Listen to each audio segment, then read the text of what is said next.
Hello and welcome to Sutro Sidetalk. This is our James Bond special, and today is Friday, January 10th. I'm your host, Kamran Shushtar, and with me is... James Seelig. Alright, James, so we're going to be talking a lot about James Bond, right? We're going to be doing specifically the Timothy Dalton movies. There's a whole slew of them, all two. Are you excited to talk about them? I'm more a Roger Moore fan myself. Oh my. Well, guys, this isn't actually James Bond, obviously, because we're just not going to do that. That's completely random. Yeah. This is the Star Wars special. Oh boy. Oh my. Oh my god. I've got some Set opinions. phasers to fun. Oh. Stay on the bridge, Captain. That's Star Trek. And at this point, I'm starting to think that might be better. Alright, guys, so we're going to be talking all about Stargate. Get your Battlestar Galactica helmets on. We're going right into the thick of it. Y'all ready for this shit? Dude, No? I actually do wonder now. Who would win, the Cylons or the droid army? Dude, I don't Honestly, know. Whichever one has better hair. When you say Cylon, I'm just literally imagining a bunch of hairdressers, like, straight up. Or maybe, I don't know, it's like, I kind of think, what's her, Madonna? I don't for some reason, when you say Cylon. What are we talking about? Yeah. They're from Battlestar. They're from Battlestar. They're the robots. I never watched that shit. What are you Toaster talking heads? about? Get out of here. I don't know. I watched Stargate once, and then there was like a cave kid that got blown up, and we all freaked out, and that's about... And was that Kurt Russell in that? In the movie? Okay, yeah. Yeah, that's all I watched. It was really fun. Oh, really? You've literally only ever seen the movie? No, we did a double feature. So my friends and I were at school. We watched Stargate, the movie, and then we watched Atlantis, the Disney animated movie. And we were like, perfect. Weird. I don't know why. That's an odd combo. Like, it actually works really well. It's like, oh, let's go to this undiscovered place together. And then there's this craziness that ensues. Alright, so guys, we're here to talk about Star Wars. Here's the full agenda of what's going to be going on. So we're going to start with our impressions / I guess you could say review of Episode 9, Rise of Skywalker. We're then going to go into an analysis of the new trilogy as a whole, followed by the Disney films as a whole for Star Wars as a success or failure. Afterwards, we're going to delve into television, which will kind of be included in like kind of Disney's run so far in film and television.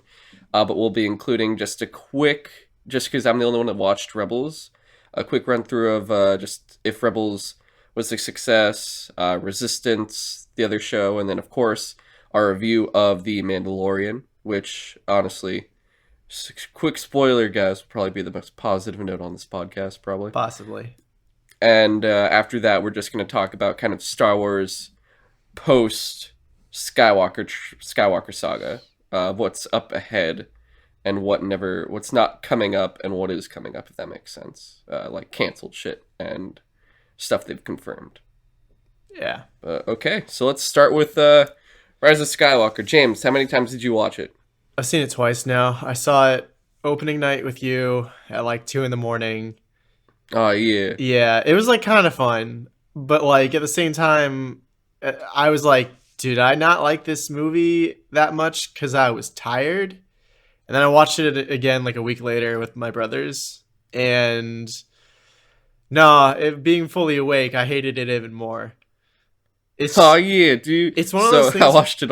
It's one of those things where like the more you think about like the little things, the less it makes sense.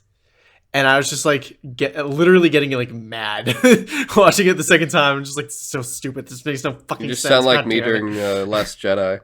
But I also watched it twice. I saw it a second time, and I'm gonna be honest. All right, guys. Also, very easily, if you haven't watched this shit yet, like, what the fuck are you doing here? Spoilers are gonna be completely throughout this entire fucking episode. But okay, every single time I saw the Emperor, I was laughing. I could not. It was literally like some bone in my body that just made me laugh. It might be because it's been so long that I've seen him, and so many times, like, maybe it was throughout school, or just anytime you think about him, especially from, like, the prequels, you just are like, yes, excellent, good, excellent, unlimited power, yes! And it's just all of that. So you see that dude every single time, and just like, oh my god, Ian McDermott. All right, I'll say it easily right now. Ian McDermott did no wrong. Like, as in terms of his acting as the Emperor, that man is fucking perfect. I loved his performance even in this. It's just everything around it and the point of him being there, like as a character, is just kind of like the fuck, dude. Yeah, Um, I'd but agree. okay. It makes no sense him being back, but like Ian McDermott, he put his all into being the Emperor again, and he was pretty great. Yeah. And just to make things really easy or more, I guess, organized in terms of it, let's just go through really fast before we hit the story itself and the plot. How did you feel about the sound? Really fast. I mean, like always, the sound effects were like absolutely amazing. Yeah. Sound and music were spot on. Oh I yeah, thought they worked really well.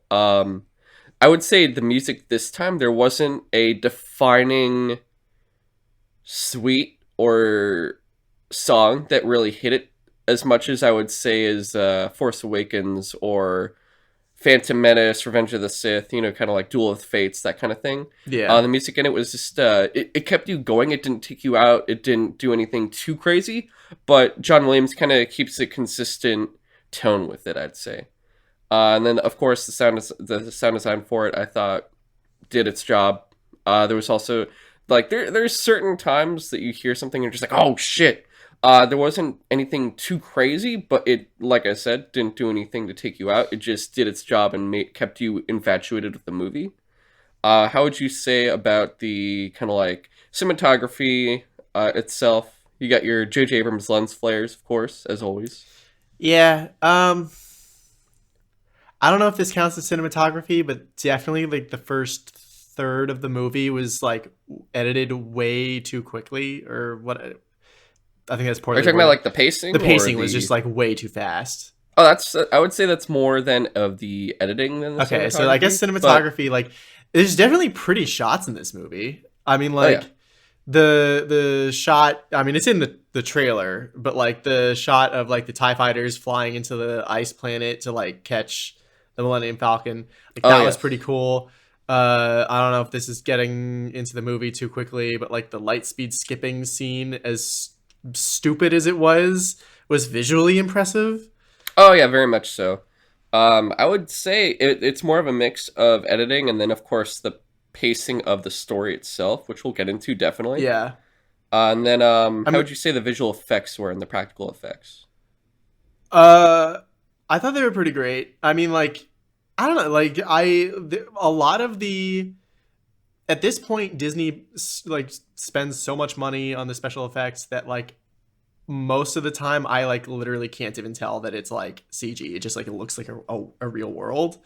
Uh, like again, I well, we already said spoilers. I just don't want to get into like the whole movie too quickly.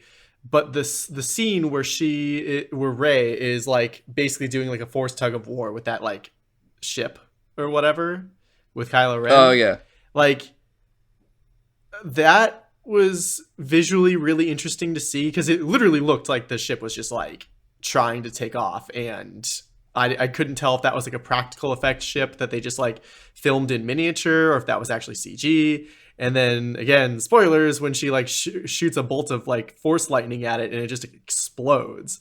That actually shocked me. It was like visually impressive. And also I was just like, holy shit, what? Uh yeah. That's one thing I've liked a lot about J.J. Abrams stuff with like kind of like this in the Seven. I'm not sure. I'd have to watch fucking Jedi again, but all of the use of the practical effects kind of like bring it back where it's a yeah. good mix of it. I always like the hybrid style that they really do with all of it. Interestingly enough, like after I watched the movie the first time, I watched some like YouTube reviews of it, and like one person commented that like they weren't sure if later on when the last order blows up Kajimi with like the one star destroyer, which we'll get into that later. But like when they blow up the planet, he was like, was that a practical effect? Because like it looked like it could have been a practical effect. Like they just blew up a I like think it was visual. and that's the thing is like when I saw it in the movie, or when I saw the movie the second time, I was like waiting for that scene to like, see. It's like what does he mean? Why did like I just assumed it was a computer effect or whatever. Uh, but like watching it again, it literally does almost look like they've built a miniature planet and then exploded it and filmed it in like slow motion, and like because that's how Mm. you make a miniature look like a bigger thing. uh I can't, I don't know, I'm not a visual effects guy. I maybe they just like really tricked me with this one, but it really reminded me almost of when the Death Star destroyed Alderaan in episode 4, and how they literally just blew up like a thing and they made an explosion. uh so that effect of like, again, as stupid as it is in my opinion that every single one of those star destroyers has a fucking Death Star cannon on it, like that effect it alone was visually impressive. Okay. Yeah, I thought if I didn't say for cinematography, I really always I always like the style J.J. Abrams does in terms of just like the camera shots. Um, Yeah. all the way back from like if you watch anything from Cloverfield, Super 8, Star Trek, this like I don't know why I always like the lens flares feels like each director has their own style they always like work with their cinematographer on, and some you could tell is more of the cinematographer or others of the director, kind of like if they always work together. It's kind of you don't think about the cinematographer if you're not heavily into film or like the really like cast style of like the people behind the scenes. But like I've always enjoyed that he has the lens flares, just like Zack Snyder's got his kind of more dark slow motion type of tone when it comes to it. But for me, yeah, I really enjoyed it. And then the visual and practical effects, like I said, I've always liked that hybrid style, especially when they started in The Force Awakens. This one they continue it, but yeah, the pace, the pacing, doesn't really. It kind of takes you in and out where you're just like, oh my god, these 3D glasses, bro. I'm so glad, dude. Could you imagine watching this shit in 3D? I no, No, I I was refuse. fucking get your Captain Crunch glasses out of your cereal box and strap in, boys and girls. Shit's gonna get a bumpy ride. But okay, so I just wanted to run through those fast. There's other categories, of course, guys. We're not gonna do that. That was just kind of like the base stuff. But now in terms of the movie itself, we could quickly talk about the pacing. Obviously, it was all over the place. Oh You'd go. yeah. It's like the most like short attention span. Fucking next stop, next stop, next stop. Not talking about the hyperspace skips or light speed kicks, where it's like, oh, Poe's Like taking it literally from one jumping planet from to the planet to next. planet in like a second. That was more like, oh shit, that's crazy. I guess he It doesn't was need more Master like, Mech Droid to like calculate his jump, so he doesn't jump into a planet or whatever. Oh, he's just yeah, doing jumping into planet atmospheres over and over again, like Han Solo was like. he's the best pilot, James. Apparently, Like, you can't see, but my hands are flailing right now when I apparently say Han this, Solo guys. ain't shit compared to Poe. Well, he made the Kessel run in less than 12 parsecs, so Yeah. it was 12 parsecs, right? I don't fucking care. Anyway, the pacing for the film itself, like not talking about that, but in terms of like acts to scenes, from like, oh, here's Ray training to here's Kylo Ren to I here's thought, this next jump in the arc yeah. of let's go to this planet next, or we have to do this next part of the quest or storyline, things like that. Was very much like there were so many things happening that if you ask the average person, not a very in-depth fucking computer logged into their head person, but like, oh, what were the planets in this movie? The average person's gonna be like, oh, you have the one with the ships in it, you have the one with the water and the Death Star, and you have the one that gets blown up. Like that's what they're probably gonna say. Like you Yeah. just have snowy police state, pull open your doors, stormtroopers, that gets blown up. But yeah, so like Which they never explained why that Kajimi was under such a military I state, really but want to say whatever. kimchi. Huh? The planet Kimchi. Yeah. They blew up my kimchi. You sons of bitches. It's a very spicy thing I enjoy. But okay. Um, yeah, just God, it's what So It was actually like hard to follow. Like in the there's a beginning. couple things that I'll say this. It's The weirdest thing was it's like the fucking conspiracy theorist to me woke up, which doesn't wake up that often, guys. I'll tell you. And it was just like I feel like this isn't J.J. Abrams' fault, and No. it isn't. There was research done, and there was Reddit posts that could be false, but I doubt they are. All right, guys. So there's small. You'll notice like weird interruptions here. There's some more technical issues actually, past the one previously. You won't hear it now because it's all been cut out before this. But it was about Like 10 minutes on my honestly, computer. like 17. Yeah, no, like literally half the podcast we've already recorded. It's been cut out. Yeah, my computer decided to freeze, and then I had to restart it, and it recorded like half the podcast. Yeah, so yeah. All right, so what we were Thanks, talking about MacBook was, I Pro. believe it was pacing. Sorry if you hear something over again. I'll be trying to edit it as best I can. It's just me a lot of Yeah, sorry about extra that. work to go through. So we're talking about episode 9 being split into two. So, all right, actually, just to start the conversation of this over. So Chris Terrio, he's the guy who co-wrote the script with J.J. Abrams for episode 9, Rise of Skywalker. He's previously done stuff like Batman v Superman and Argo. So he actually has a really good set of films under his belt that he's done, at least so far. For him, though, he said in an interview that initially, with the amount of things that went into episode 9, he wanted to have it split into two. So, like a part 1, part 2. So, basically, honestly, like episode 9, episode 10. And with that, it would have had a lot more depth and would have just been more comprehensive overall, because you would have more, you would honestly then have character development, which this movie lacks. You would have more depth in terms of just plot and story, which this movie also lacks. And it wouldn't be as fast paced and kind of like just short attention span disorder, the movie. And that was one thing that you see then. The reason because that, it's not because of J.J. Abrams, it's not because of Chris Terrio, it's because Disney wanted to keep it to 9 movies. They wanted to keep it to George Lucas's original vision, my original vision, which was having a trilogy each time and just doing 9 movies altogether.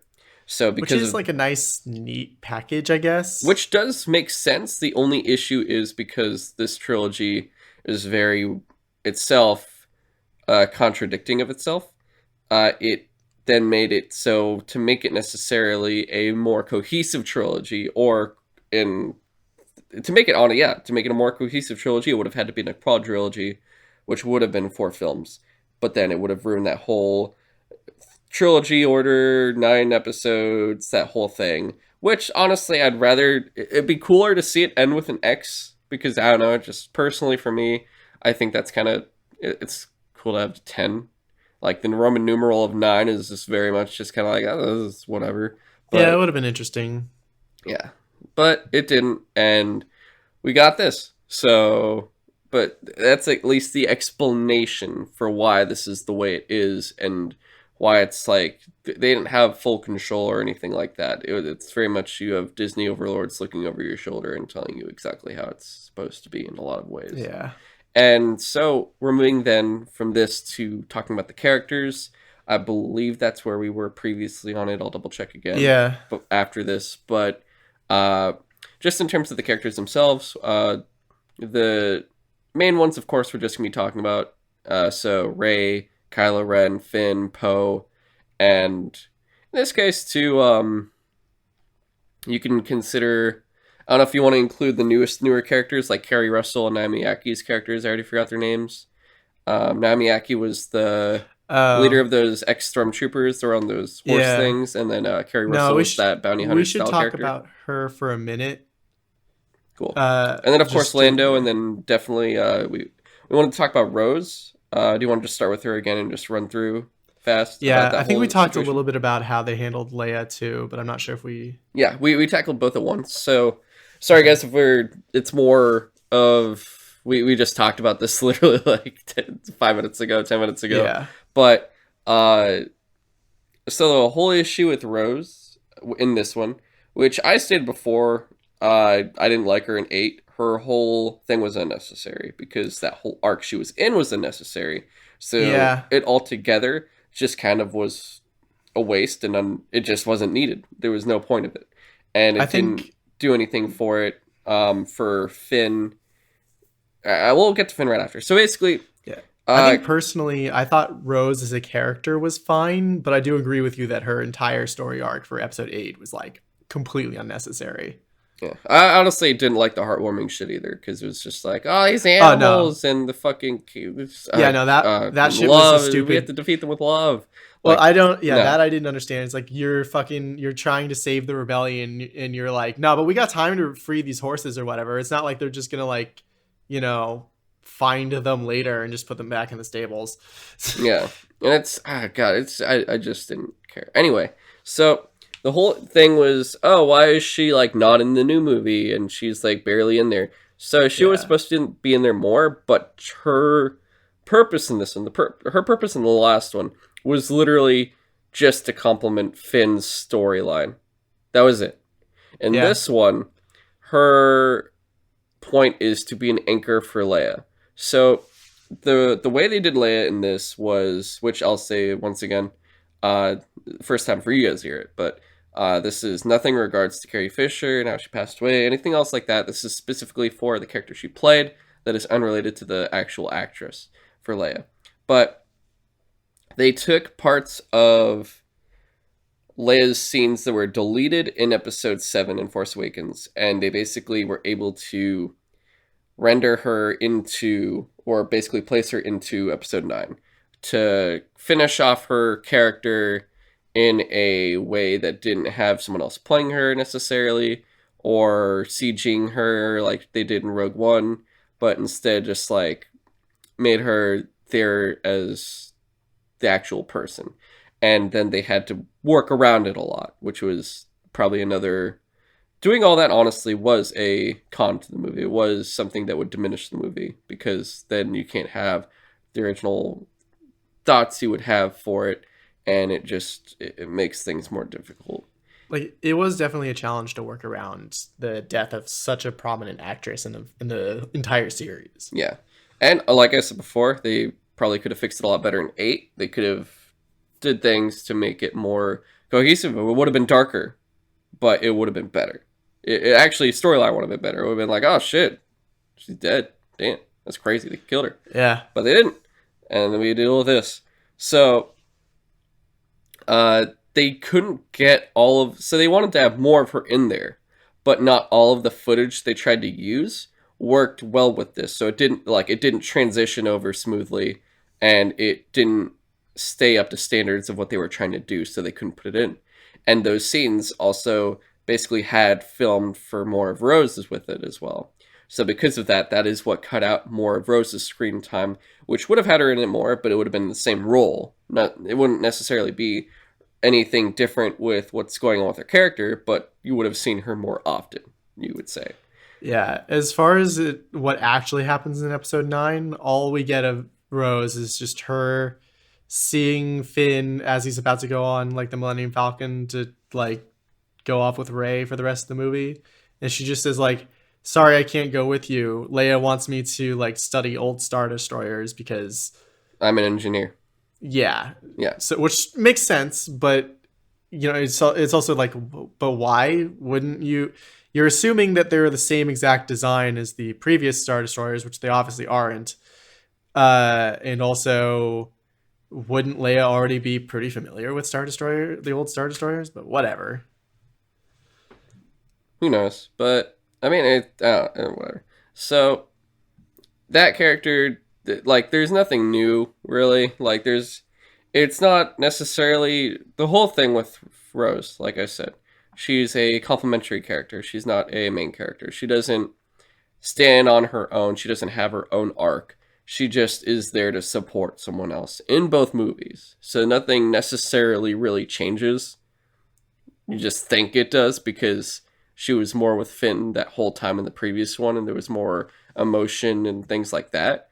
But really, in terms of what the point of her character is, does not change if you really think about it.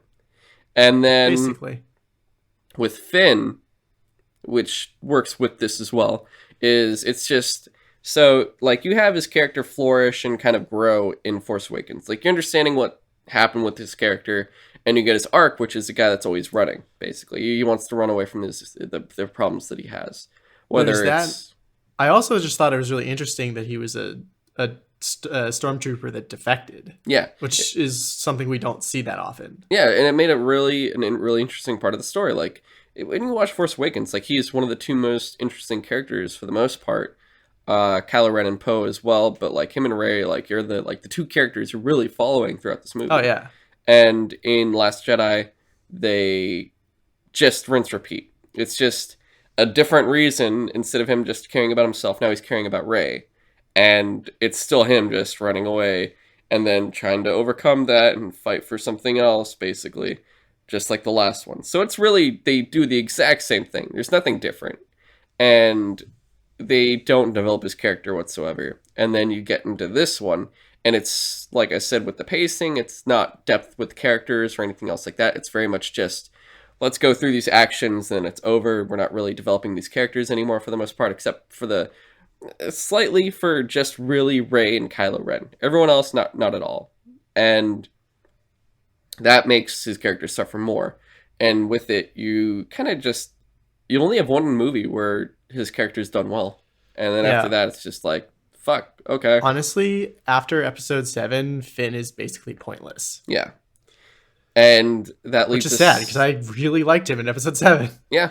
And then next episode, let's actually run through fast Kerry Russell and Naomi Aki's characters.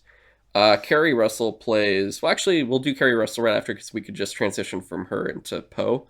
So Okay. Naomi Aki's character comes into it. She's also a renegade stormtrooper. Like her whole regiment is basically stormtroopers that were the kids that were stolen, and they said fuck this shit and bounced.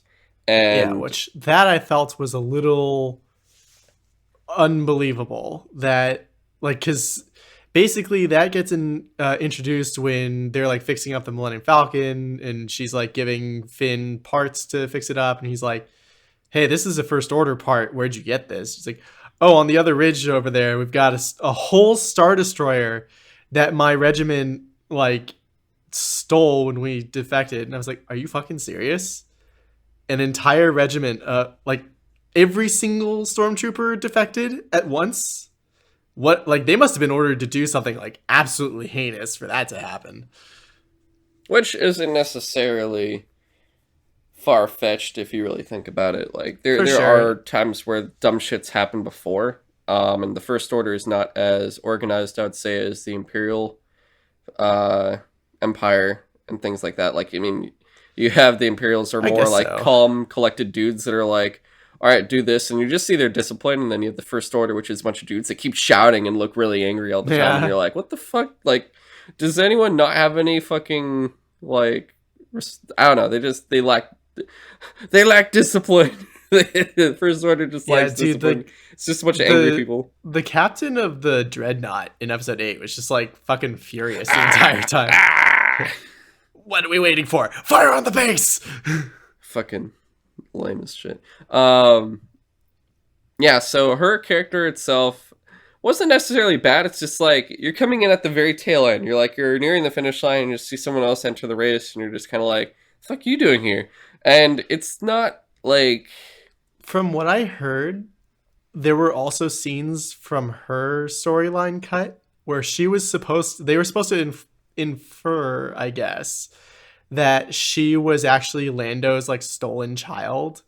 And that's why they had that scene at the end where they're like, everyone's all celebrating and Lando's like, hey, where you from, kid? And she's like, I don't know. I'm like, well, why don't we find out? I would have Like, loved it if you're like, I had a lot of kids. yeah, that's You're like, oh, Lando, you crazy. You going all over the galaxy, just having a good time. yeah. And so like, I don't know. That scene makes like less sense without all the other stuff of like she might be his daughter.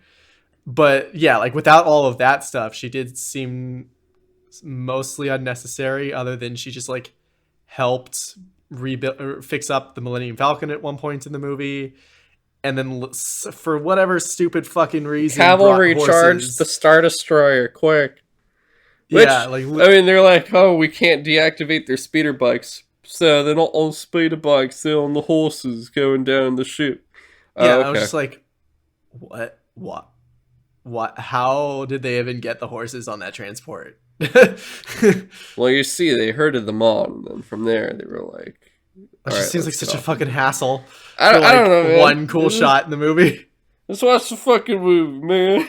I don't know. Uh, I wasn't honestly that annoyed by it when they just put a bunch of horses on the Star Destroyer. I was just kind of like, fuck it, it's Star Wars. That's honestly what I thought. I was just like, you know what? At this point, whatever, dude. There's pod racing. I don't care anymore. Dude, Um, watching that scene again the second time, I was just like, why do they even have a ground team? Like, because the ships couldn't take out that Star Destroyer. Like the ships didn't have enough firepower. They couldn't even take any. They couldn't take out one Star Destroyer. The ship's literally the first fleet. what are you talking about? Later on, one Y-wing blows up an entire Star Destroyer without even using its fucking like bombs. It does. It just it just shoots the fucking underbarrel cannon and the entire Star Destroyer explodes. I don't know, man. I just work here. I shit you not. Like I missed that just, scene. Then I was I just might have like, missed it. I was literally just like, whoa, whoa, whoa! Like these Star Destroyers are fucking brittle. Like how was the rebellion like losing? Maybe it was, I don't know, man. The way to at least think of it as in a way, I would just be like, oh, it's probably just they've been concentrating firepower on it for a while now, and that was just the Maybe. finishing blow. Whereas I think with Maybe. the flagship, maybe it's more heavily guarded and armored, where they can't do as much with against it. Hence, why they need a ground team basically to take out the communications array. Oh wait, no, or was it it? Initially, the plan was like, okay, they have one tower on the ground that's transmitting to all the Star Destroyers how to get like out of the space nebula or whatever Yeah, around Exegol. And uh, like once the Last Order realizes that they're trying to, oh, okay, anyway, the rebellion's plan was they needed an air team to spot where the tower was, and then they were going to drop a ground team to place bombs on the tower to blow it up so the Star Destroyers can't get anywhere. And so then once the First Order, Last Order was like, oh, they're trying to go for our navigation tower, well, the main Star Destroyer knows how to get out of the nebula or whatever. So let's just like turn on our navigation tower, which apparently we have on, I guess, this one ship, and we'll just use this one ship to lead everyone out. And so that's why they had to put the ground team onto that Star Destroyer. But at the same time, I'm like, but you have Y-wings. You've shown us this. Once the air team sees the tower, why the fuck doesn't the Y-wings just bomb that shit? They have bombs. You see what I'm saying? Like why Finn's ground team shit was like unnecessary entirely. They just wanted to have some reason to put horses on top of a Star Destroyer for a really cool shot probably. from the trailers. Yeah, that wouldn't surprise me. Mm-hmm. But fuck it, dude. That is fucking yeah, yeah. Like I don't want to get too hard on this movie because like there are legitimately shots in parts of this movie that I do really like. I actually, I'll be honest. I actually enjoyed this movie. I think it was just because of it was just wacky and I'll be like, whenever they showed Palpatine, all I thought of was the prequels. So in a way, this movie for me fits right into just like the entertaining fun of the prequel movies because I actually like enjoy those movies too. But yeah, we'll get onto that later. Yeah. Okay. So back to Namiyaki's character. Yeah. Like I said, like it's kind of late in the game. If you briefly look really to the previous trilogies, you have Return of the Jedi, and by the end of that, do you really have any new characters that come into it? No. Not If that you I look can at think Revenge of. of the Sith, do you really have any new characters that come into it? I mean, you have like more of a role for like what's his face, Leia's adopted dad, who's like the Coruscant's senator. I forget his name. Oh yeah, it's something Organa. That's Yeah. where she got her name. Yeah. Bail Organa, Yeah. and he just has more of a role in it, whereas he was in episode 2, as well. So he's not really new And either. 3.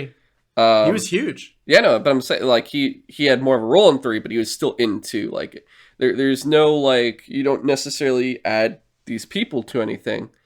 And so in this movie Oh, that's though, what they're you mean. just straight up like quick throw in more characters, and you get Naomi Aki and Kerry Russell's characters and like fucking Legion General Pride and that shit. So Naomi Aki overall is just she's more of just there for the most part. Like she also in a way kind of compliments Finn because it's just like, oh, talking about old stormtrooper shit, and I'm with you. I'm sticking with you to the end on the Star Destroyer.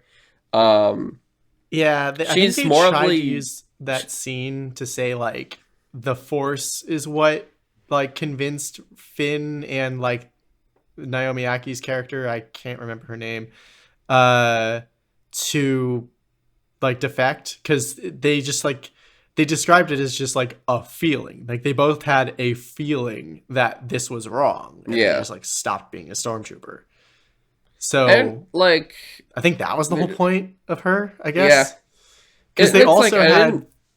throughout the movie they also basically were like Finn might be force sensitive. I mean, they confirm it. Yeah. Uh, J.J. Abrams literally says it. Like the whole thing, okay. he was well. Well, At have a point we? in the movie, he says, "Ray, I need to tell you something," and then they sink to the bottom of that thing. What he was actually going to tell her was he was force sensitive. That makes no fucking sense But for that that's scene. literally what everyone says. That's they ask what was he going to say? They're like, "Where was he going to say he loves you?" And they're like, "No, he's going to say he's force sensitive." Yeah, I know. I've heard that, but I still am like, if you think you're about to die, why would that be the last thing he wants to say? Dude, I don't know. That's what Exactly. they said. That's what they said. I can't fix it. I can't change it. That's what they said. That's just Hmm. that. That's the fact. Um so I didn't dislike Naomi Yaku's character. It's just No, I thought she was fine. she was fine. It's just she was just there, and you're like, all right.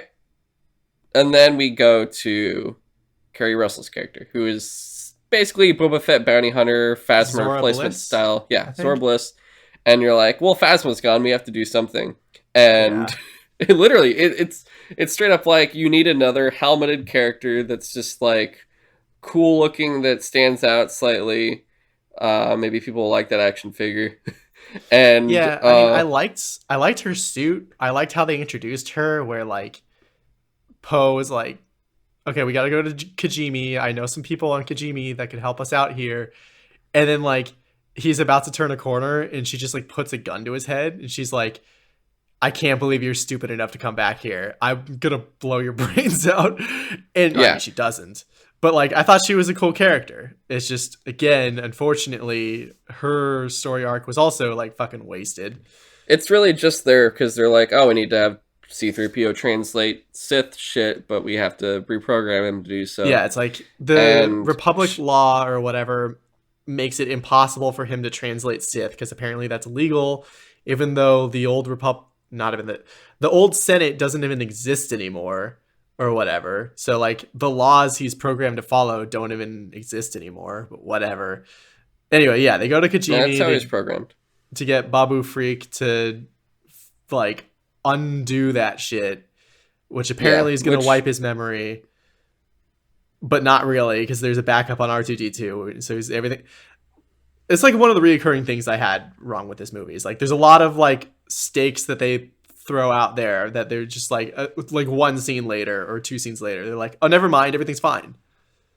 it was also just like, oh no, and then like the minute he's like wiped, they're just like, can we get him the fuck out of here? We don't want to deal with him. Like they straight up Yeah. don't want to deal with him once he gets his mind wiped.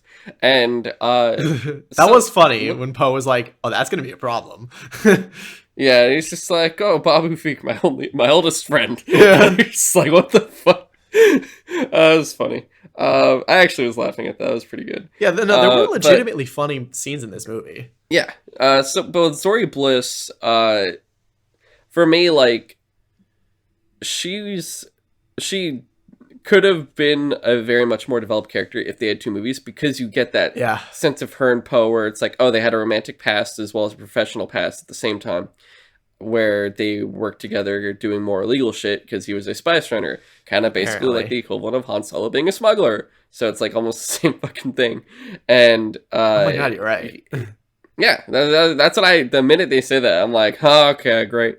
And he, you see more of Poe where you're like, oh, this guy's got more of a past than just being a hotshot pilot who's also a battle commander. And with Zori, like I said, you get this cool looking character that you briefly get, and really she's only good on Exegol. Or not Exegol, fuck. Kajimi. Kajimi.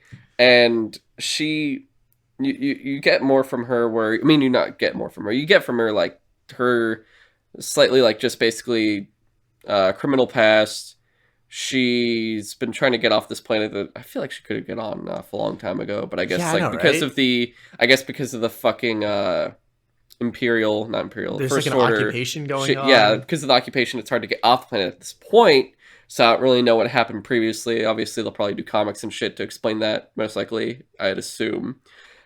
But they, Yeah, it was interesting to see, but I wish there had been some explanation for like why that the First Order was so invested in this weird city.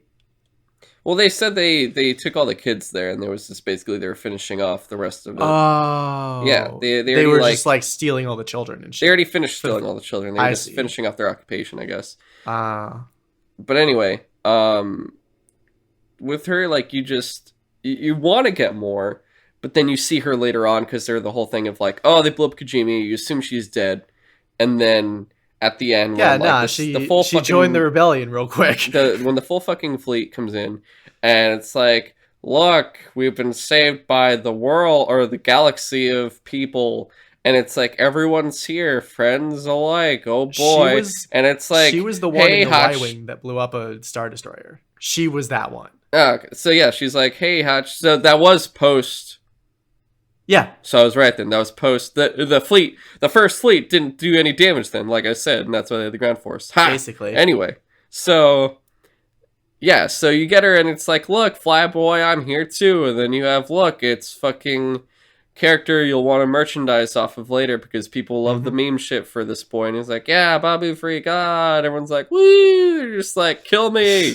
Hey, Fucking Baba kill me. Freak! I fucking, dude, I actually, I mean, people are fucking, sorry, some people are just fucking basic, but like, oh god, I never liked porks. It was so obvious it was just like money things. People say like, oh, they did it to cover the puffins that were on the island that they were filming, and there were the birds there, and they had to like do this like thing for it, but they were also like, oh shit, money birds in the process, oh boy, so they fucking put them in the ship all the time, and it's fucking porks. And then in this one, they're like, well, we can't have porgs, but we'll put it in the scene anyway. And then We'll make a cute little tiny Mexican mechanic, apparently. yeah, what? Dude, his accent was totally supposed to be he was a Mexican dude. Oh shit, I didn't even realize that. But yeah, fucking little bastard. And just like, oh, Babu Freak, he's the standout character. I love it. The internet loves him. And I'm just like, the internet's fucking stupid. Anyway, uh, they like it's Baby Yoda or bust motherfuckers. He's the only one. He's actually central to the plot. Yeah. So Poe. Now we're on Poe. So with him, you literally get a little bit of his past, and you're kind of like, I want to know more a little bit, but we don't have time because we're just fast tracking through. And Well, with Poe, you want to get more of his pilots too, and you also don't get as much of that. You don't even have Jessica Henwick in this one either. She's only in the first movie. You don't know what happened to her. And because if you look in the first movie, you have like Jessica Henwick, and I always forget the actor's name, but basically plays Snap Wexley, who's in this one. He's in there more until he fucking gets blown up. but like they're the two pilots that you kind of see with Poe that you're like, oh, that's kind of interesting, and then they completely changed it, throwing in new pilots in the eighth one, where you're like, where the fuck did they come from? Why weren't they in the last one? And then they just get blown up in a heartbeat anyway. And then you go back to Snap Wexley again, and you're like, I don't even know how this has happened, but whatever. Who, like, I love how at the end of episode 8, they're like, yeah, okay, there's like 13 people left in the rebellion. And then episode 9 is like, oh no, we still have most of the people from episode 7. They're totally fine. Look, Forget it's Dominic Monaghan. Yeah, that guy's back. Yeah, no, because, well, they said, basically they do that bullshit where they're like, you have to look outside of the movies, and then it's like, they basically say in some book or comic that all the ones that you didn't see in 7 already left and went to a rendezvous point during the events okay, of I can 8. see that. Yeah, no, that made sense. I was still like, yeah, it's still fucking whatever, dude. Like, wait, but then they didn't show up to help at the end when the distress call came in? I don't care. I don't Whatever. care. Maybe they were doing some bullshit. I don't fucking know. So, Poe's character, you just get a sense of, like, in the last one, he's very rebellious to fucking Laura Dern's Commander Holdo is just kind of this idiot who won't tell you anything and literally could be having everyone work together, and it's just like, I'm going to keep some secrets and cause a mutiny. But in this one, it's more of like, oh, it's just because at the end of it, it's basically like, oh, you're being groomed for commander. And in this one, he's basically like, you're a commander. And then they're like, you're not like the previous leaders. We don't even want you to lead us. It's more of like, not, I guess that, but more like, it's trust issues or something. Or jealousy. It didn't make any sense where he's just like trying to get explanations for shit, and everyone's just kind of giving him shit, being like, you need to be a better leader. And I'm just like, what the fuck is happening right now? He literally, like, Leia made him acting general when she died, apparently. Yeah. I mean, who else? Yeah, apparently there's no one else in the rebellion that's like higher rank than Poe, apparently. Well, I mean, because he was already like I said, he was being groomed for commander in 8. Like, you could see he was supposed to become the leader. True. And then after this, like, it's just people questioning him more of or like having issues with him. It's more of like inner group conflict, and that's about it. And then it's like, all right, he's taking control. There's no natural transition to it all, but you're just kind of like, well, I assume he's in charge, but you never get that feeling at the same time, unfortunately, because he's more of just like a pilot leader. But you don't get like that feeling of him as a resistance leader. But it's because also like you still have Leia there, and it just contradicts it all. But yeah, so his character, like, another, I thought it was also, he didn't get much of a good arc either. So that's another failure on that part. Odd that they introduced that he had a history as a spice runner all of a sudden, because, like, granted, I didn't know this before watching episode 9.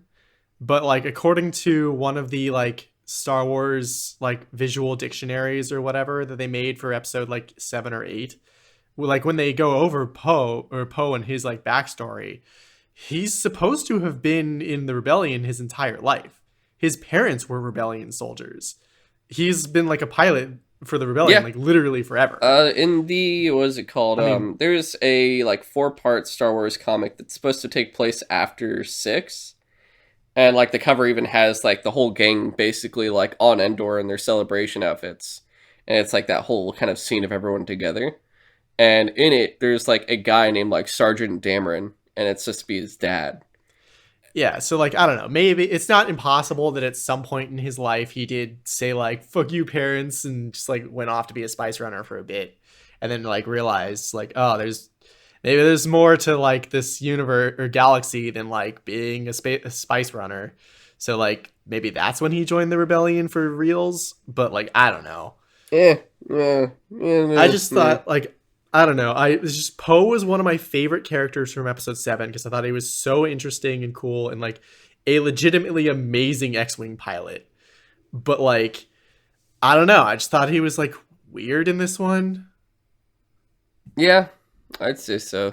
They just didn't have a clear We'll talk about it in the trilogy part. So next up, Allegiant General Pride, really fast. It's and him and Hux, I guess you could say. I felt Um, like what they did to Hux in episode 8 and 9 was like fucking bullshit. Because I thought he They was such just an it was super interesting. weird, yeah. Because in 7, you just get like, oh, this is passionate dude about the First Order, and you can tell he kind of has a weird like.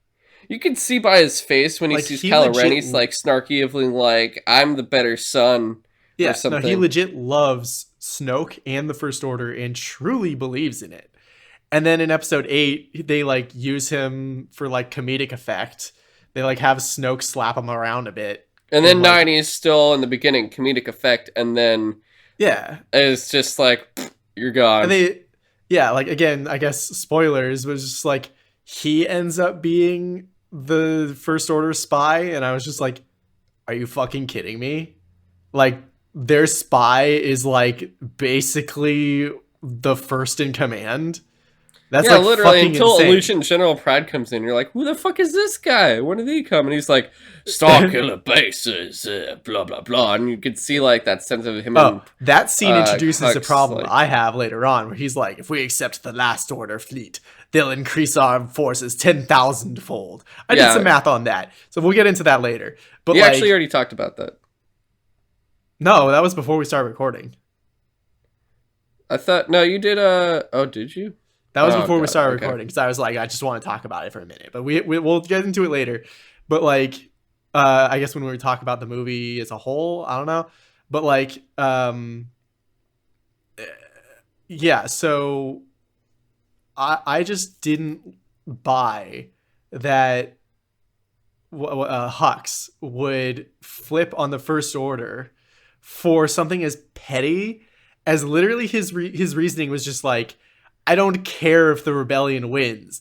I just want Kylo Ren to lose. And I was like, are you fucking kidding me? I mean, That's his reason? the way Hux just gets killed by Pride. Yeah, like The literally only a thing you scene could think later. of when Pride does that, you just get this sense of like, I have dealt with the fuck boy. Now let's move on as a play. Yeah, it's literally like one scene Oh later. god. Uh, what's his name? General Pride. Just like he's like, call the Emperor. We found the spy. And he like shoots Hux. And I'm just like, are you what? What was your like evidence? You just like you just thought he might be the spy? I don't know. Uh it's just bizarre. It was actually legitimately funny though when basically Hux reveals himself to be the spy by like shooting the stormtroopers that were going to like execute Finn and Poe. And then he's just like, I'm the spy. And Poe just goes like, what? Like, that was legitimately funny. Yeah. Like, his Everyone's reaction. just like, huh? I mean, it's the But whole then, thing like, a of like second just later, I'm just like, but that makes no sense, though. yeah, it happened, and then you had like Hux just felt yeah. Once again, after Force Awakens, you just have another character just kind of fucked up in the waters, Yeah, and so they and just replaced by the time he Hux with reaches the shore, someone you're who. just kind of like, oh, this is another wreck here. They basically replaced Hux with a guy who acted more like Hux from episode 7, which was just General Pride. Yeah, and he I just thought he was didn't. okay. He didn't. For me, he didn't fit because for someone like that, and the way they do the full reveal of him being like, "I've worked with the Emperor the whole time. I've been loyal to you the whole time. I was an Yeah. Imperial He has like officer one in the line where Empire." he's like, as I served you in the Empire, I serve you now. It's one of those things where that could have been cool, but it's one of those things where it's out if it just gets enveloped with the rest of the Palpatine inclusion, where with the Emperor it doesn't fit because it's just brought in randomly. It's not mentioned in 7. It's not mentioned in 8. It's just thrown in there to the point where it's just at the beginning of the crawl, where it just doesn't fit whatsoever. Which we'll get, like I said, we'll get to more on the whole issue of the Emperor in a little bit afterwards. But we'll just continue down with the characters. The Emperor himself, as a character, there's not much to say, to be honest. Nah, he was That just like is, the old emperor. I yeah, liked he's just him. the emperor. It's the same exact shit. But we'll get to that afterwards. So that just leaves Lando, Rey, and Kylo Ren, which we can just go quickly over with Lando. He's randomly having him appear in the movie. He just shows up and he's like, "Hey, Yeah, everybody." I thought it was really bizarre that he's like, yeah, so Luke didn't like just go off hiding for like 30 years. He like apparently palled around with Lando for a while to try to look for the Sith Wayfinder thing, which is totally not a holocron. And like, no, they weren't even. Well, they were trying to find that. Whatever. Okay, so they just like find him on that desert planet. Which, by the way, right before they go to that desert planet, they call it the Forbidden Desert or Forbidden Valley or whatever.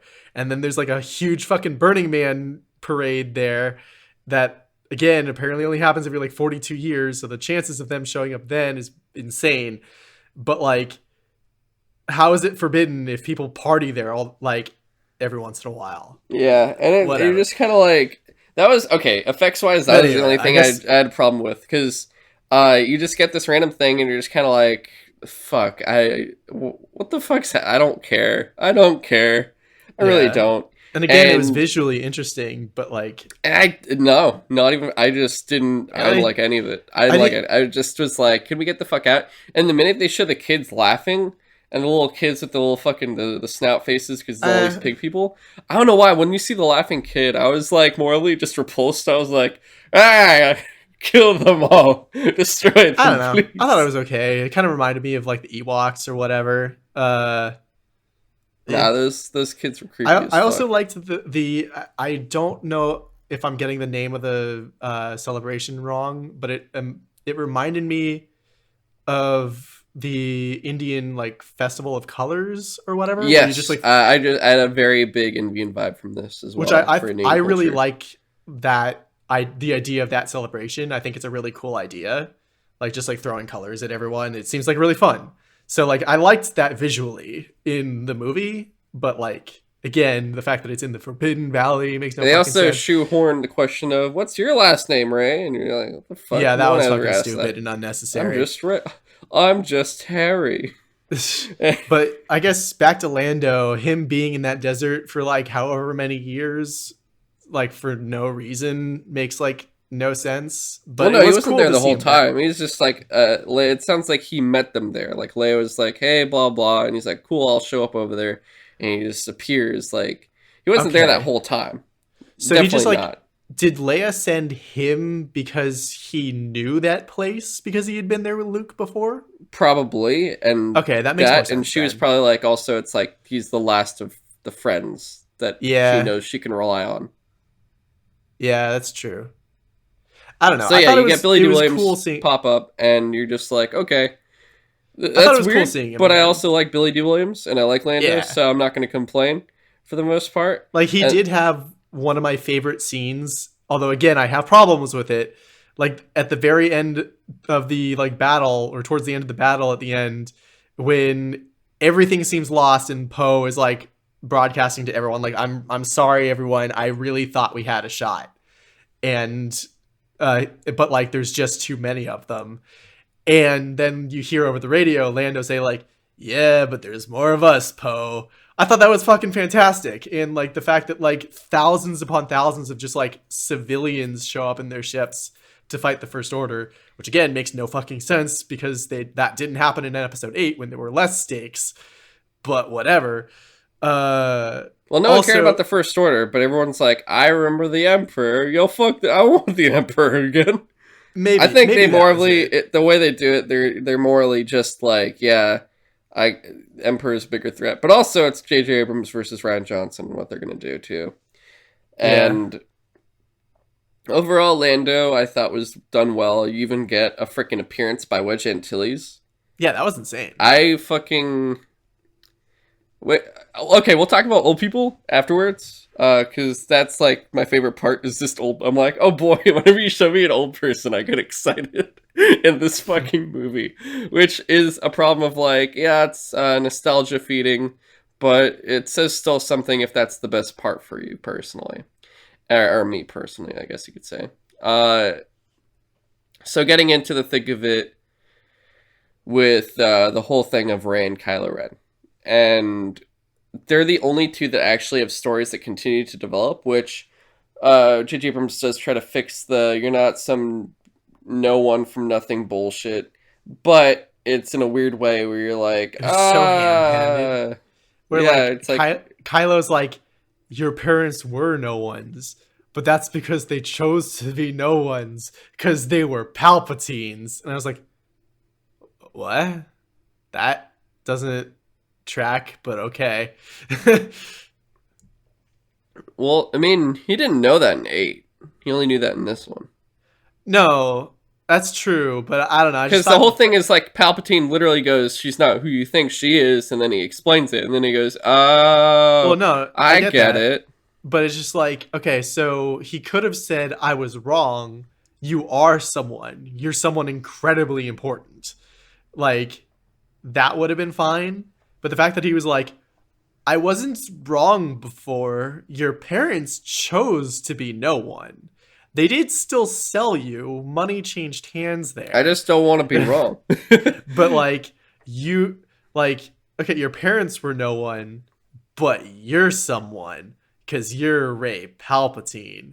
Which also I'm just like, okay, wait, but who did the emperor have a kid with and when? Exact. And Yes, you're why like, when did this old wrinkly fuck?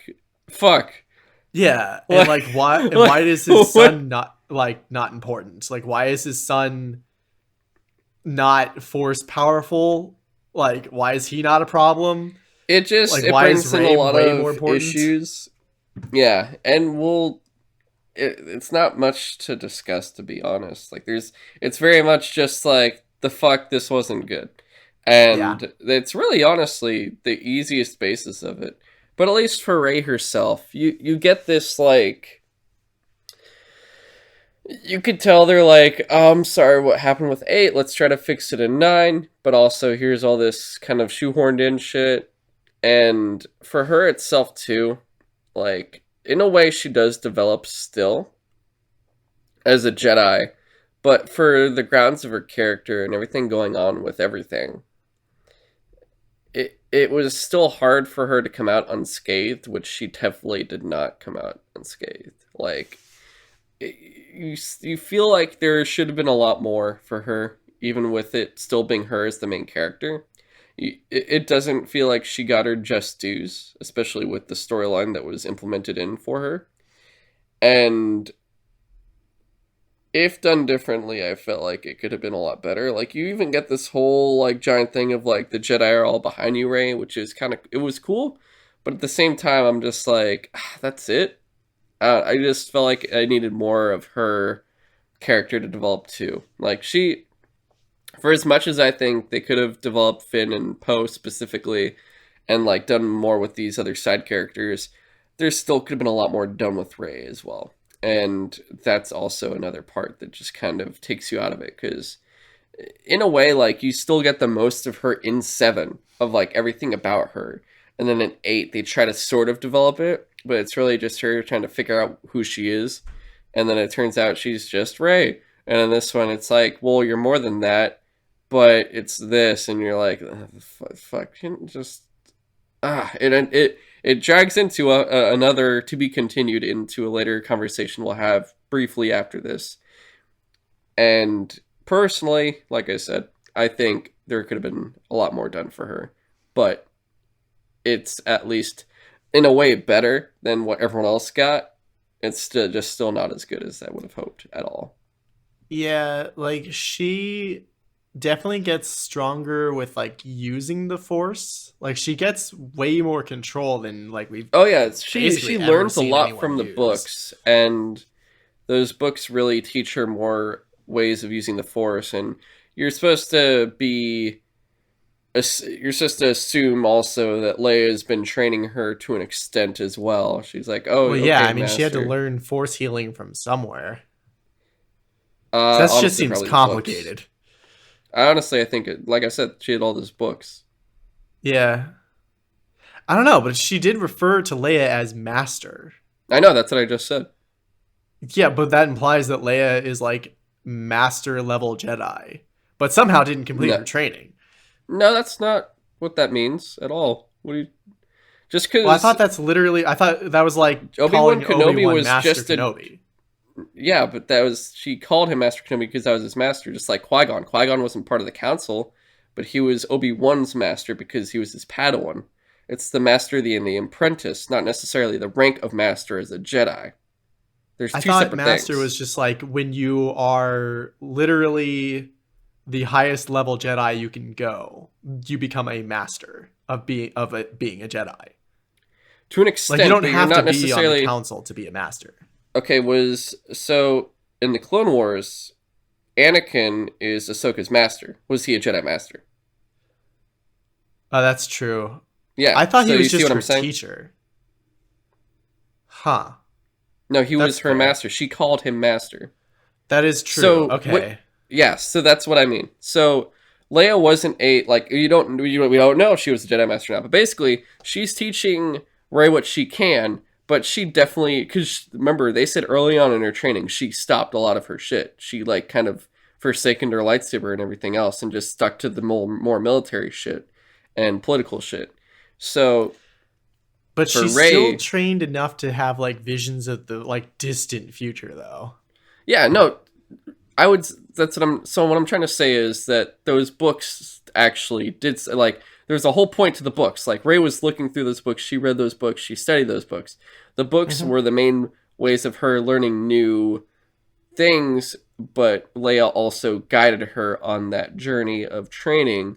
But not necessarily. She probably taught her a couple things, but it wasn't like it wasn't stuff that she didn't learn from the books. Like on, I think the newest tricks and the craziest she learned was probably from those texts because they hold like crazy shit of what you can possibly do. Hence the force healing I and guess other so. things like that. Yeah, because otherwise, I honestly don't think Leia has all of that like power to do all that kind of stuff. Or she maybe does, but she forsakened it. She never really utilized it as much. She like kind of saved it and was like, I'll do it here and there, but like I'm not. She's not one to like do all the shit Luke does in a way. Yeah. But okay, so yeah, you Do we see, want to talk about Luke real quick after Kylo? Because like Luke did come back and have like a little bit of like a change from 8. yeah, yeah, I guess. Alright. But we So, could go on to Kylo though, yeah, so for probably. Kylo Ren, we get. God, honestly, his character was done the best in this trilogy. It For was me like a really personally. weird redemption arc. I just felt like it was really sudden in this movie that he's like Yes, being it's turned another back. thing of you felt it could have built up more if you had two movies, but Well, you especially didn't. because So it's like another thing. one of the most interesting things about his character in episode 7 was that he has that scene where he's talking to Vader's helmet and he's just like, I feel the pull back to the light again. Like, I need you to show me the power of the dark side. And like, so that's interesting that he is a Sith who is actually being pulled to be good again. Like more, and he's like actively choosing to be evil as opposed to just being seduced to the dark side. But in this, he's just like yeah, like I guess they. It seems like JJ was setting up that he could be redeemed in episode 7, but then episode 8 is like, no, he's a fucking monster. He cannot be redeemed. He is like the supreme leader now. He's the big bad guy. And then in episode 9, they're like, nah, okay, he may be the supreme leader, but he's also like kind of just still Kylo Ren. He's still doing his own thing. And through the course of the movie, he like almost dies and then chooses to be good again. I just felt like that transition was really sudden. Yeah, I mean, it's the whole thing is his mom. For sure. Yeah. And it's like that whole feeling together of like, oh God, what have I done? All this stuff. And it hits him more, and then he has his imagination come in and conjure up good old Han Solo, which, God, that was like honestly, that was the best part of the movie for That me. was on I was not expecting that. And that was as bizarre as that scene was, because he's not talking to a force ghost of Han Solo, because that would make no sense. He's basically just talking to a memory of his father. And It's like you basically get to see him visualize his conscience. yeah, so he's not really talking to Han Solo, but he's basically like I guess, yeah, doing some introspective through using the memory of his father. And it was a very touching scene. And I just didn't like that they had him re-say the same line. Like, I know what I have to do, but I'm afraid I don't have the I strength to actually do it. like that. I like that. I don't know. I see what they were trying to do there, but that line didn't seem to fit that well in that scene particularly. So I thought it just came off as a little ham-handed or ham-fisted or whatever. But like, I get it. They were trying to get it to mirror that previous scene, but Yeah. in like the light as opposed to the dark. It's like I said, he also would have just done a lot better with the inclusion of more depth and having two movies and things like that. Yep. But also a more cohesive trilogy as a whole. Mm-hmm. That said, That's the biggest in problem, terms of being developed, he is the best of all of them. Better than Rey, better than the other characters. For sure. Kylo Ren's, as a character, in terms of development and just the way they present him, for sure is the best character in the new trilogy, I would say, easily. Oh, absolutely. He definitely has the greatest like development of his character throughout the three movies. Yeah. Which of course Han Solo was more of like a cameo with that. There's not much to be said. Yeah. Which leads quickly, just briefly, into Luke's reappearance as well, which as a Force Ghost, hilarious. It's basically, it's Mark Hamill just being like, yeah, I didn't like that last movie. Yeah, so it's like, as someone that also didn't like that last movie, I agree. It's just it's just Mark Hamill fucking around. I felt like, even though it was written like full scripted and everything else, I just thought it was really fun. I just thought it was hilarious. Excellent, good. Yeah, that like Rey finds out she's a Palpatine. She's like, oh shit, I'm a monster. She like tries to exile herself to the Jedi planet, island, Ankto. Okay, and then like she burns her ship somehow. Burns Kylo Ren's ship. Kylo Ren's ship that she used to get there because she stole his ship. Which, by the way, how the fuck do you get off that planet then? But whatever. Dude, I don't fucking know. Just deal with it. He just showed up at the last battle with another TIE fighter, and I'm like, what? He did anyway, it's over. So she's like, the last thing she's about to do is throw the Luke's lightsaber, which by the way is also somehow fixed, like into the fire. She had time to fix it, I guess. But like, so she's about to throws it into the fire, and then Luke's Force Ghost like catches it, and he's just like, a Jedi's weapon should be treated with more respect. She's like, but you told me the Jedi should end in the last movie. Well, she didn't say in the last movie, but like last time. And he's like, he straight up like basically looks at the camera. He's like, I was wrong. I thought that was fucking hilarious.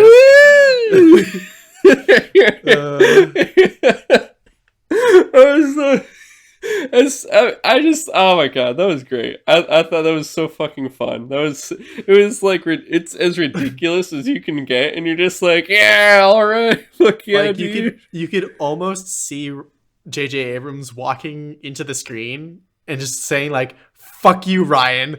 No, you see J.J. Abrams doing that anime thing where the character has the glasses and he just slightly hits them up, and you see like that tint, and like, and it's like, you've activated my trap card. And Ryan Johnson's just like, Nani? And then and then the rest ensues, basically.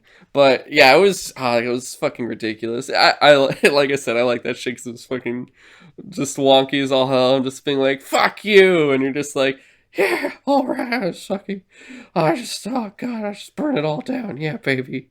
And then you get the full fucking nostalgia of like, look, it's the X-Wing, and I'm like, oh god, I love it. Yeah, it's the X-Wing. I've been waiting all day for this. It was kind of adorable when they show like Rey flying the X-Wing into the with Luke's helmet. With the Luke's helmet on, and it like does not fit her. It's all right. So now we get to transition into just so the nostalgia of this film that they try to do like kind of fan service. It is easily fan service. But it was like the best part. It's like, this is actually a hell of a lot of the movie was fan service, which is like, it was some of the most fun parts of the movie for sure. And it's because it like a lot of like in the Force Awakens, you get some you get the fan service of it basically imitating the original trilogy to ease everyone back in. Like that was the point of it. But you also get the characters kind of doing their own shit, and it's not as much nostalgia in a way. Like it's not just spot on. Like look, it's more of just like, hey, it's the character's ship, whatever. But it's a new story happening. In a way, it's still imitating certain things, but it's done in a way to restart things in a good way. And in this one, it's more just like, look, you love this guy, he's here, enjoy it, have a fun time, and you're like, oh god, yeah, I like it a lot. Which obviously not everyone probably did like that. I'm sure there were people that liked episode 8 and didn't like this and things like that, or vice versa, whatever. Or people didn't like any of them. But you get things like, you get the full fucking Palpatine shit, which obviously that was the wrong choice. You get Han Solo return for imaginary conversation. You get Luke Skywalker to come back to say sorry about the last movie. You get Wedge Antilles to come in. Yeah, that was fucking insane. And he basically says like the same thing he says in Empire Strikes Back, where like when his Wes Jansen, his gunner in Snowspeeder. That's right. I know the fucking pilot names, guys, because that shit was great. So Wes Jansen was his gunner in his Snowspeeder, and he hits the Imperial Walker, and that's when they do the full loops around the Imperial Walker and take it down. And he's like, nice shot, Jansen. And you're like, yeah, watch it, Dice. He's in all 3 movies. I love him. Because he's like that. He's that awesome character you have in all the movies consistently. And he's you know that character if you really cared about, like, if you really care about like the characters in Star Wars and you look around the world, like, you know that character, you love that character, and you get more of him in like the books and the game and everything else. But he really is someone that's awesome and one person I've wanted in that trilogy so long, and you finally get him for a split second as one of the Falcon Gunners. And you're just like, and he's like, nice shot, Lando. And then you just never see him again. But you're like, it's Wedge. It's Wedge. Which I wish they had him in the post credits with when you just see Lando just hanging out there alone when Namiaki comes by. I would have loved it if you just see him and Wedge talking for a sec, just like, we did it, buddy, and you see Wedge walk away, and then Namiaki walks over or something like that. I think that would have been perfect. Because you even see him in the Return of the Jedi. You see him in the celebration, and it's like one of the only times you see him without a helmet, and it kind of it throws you off for a second because you're like, who is that guy? I don't remember this guy, because you're so used to only seeing him with the helmet on the entire time in the trilogy. But yeah, see that tangent? That's why it hit me with such a good note.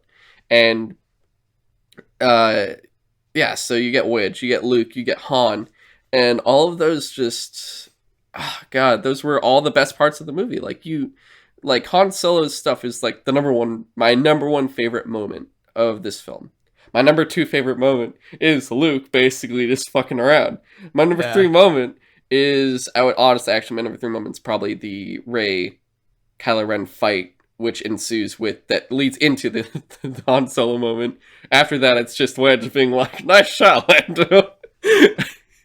And then after that, it's every scene with the Emperor, because they're just like to fuck around and just be like, yes, excellent. I'm in the movie again. I've got strike me down. That's why I cracked up. I forget if it was someone said something to me and was like, can you believe the Emperor was able to lightning all those ships? Was that you? Or was that someone else? That might have been someone else, because I thought, I don't know. That was an impressive shot. Yeah, I thought, like, it wasn't impossible. But basically, yes. So in the movie, the Emperor basically just shoots his lightning up and just starts disabling all the ship's systems, so they're all falling towards the planet to crash and blow up. Just the rebellion ships, which was impressive. Yeah, and someone's like, "What the fuck is this? How is he able to do that?" And I just look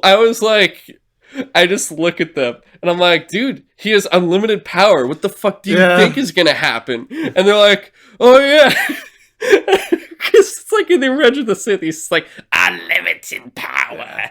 And like, I think, like, oh god, where was it? Like, I guess that means, like, back on the second Death Star, I guess either he was toning down his power so as to not blow up the Death Star, or he was just like, legitimately like, I just want Luke to suffer and die. You will die, because he could have just like exploded him by like snapping his fingers. Oh no, probably. Yeah, definitely. And if you notice, but during this movie and actually during the second time I watched it, if people looked over at me, I was straight up just like, you could tell how much into this fucking movie I was. Not because of like, oh, I love this, like, it's a great film. It was more of like just like, this is so fucking, this is so fucking ridiculous. I'm just going with it. Fuck it. Out. It's over. Like, James, do you remember what I said after we walked out of the theater after the premiere? Uh, So we said a lot. You of were like, things. you were telling me, you had all these questions. You were like, how did this happen? How did this blah, blah, blah? And you're asking me like all this shit. And I just look at you and I said, dude, I don't care anymore. And I don't. Oh, yeah. I straight up, after watching that movie, I don't care. I don't care about having questions answered. I don't care about like what happens next, all this stuff. Which isn't necessarily, it's because basically this trilogy is just, it's fucking, I don't know. It's people. It's fucking. You were on a fucking acid trip and you were high the whole time, and you're like, "What happened? I don't know what happened." Which Like, we'll talk about the trilogy after. But yeah, okay. for me, I just didn't care anymore.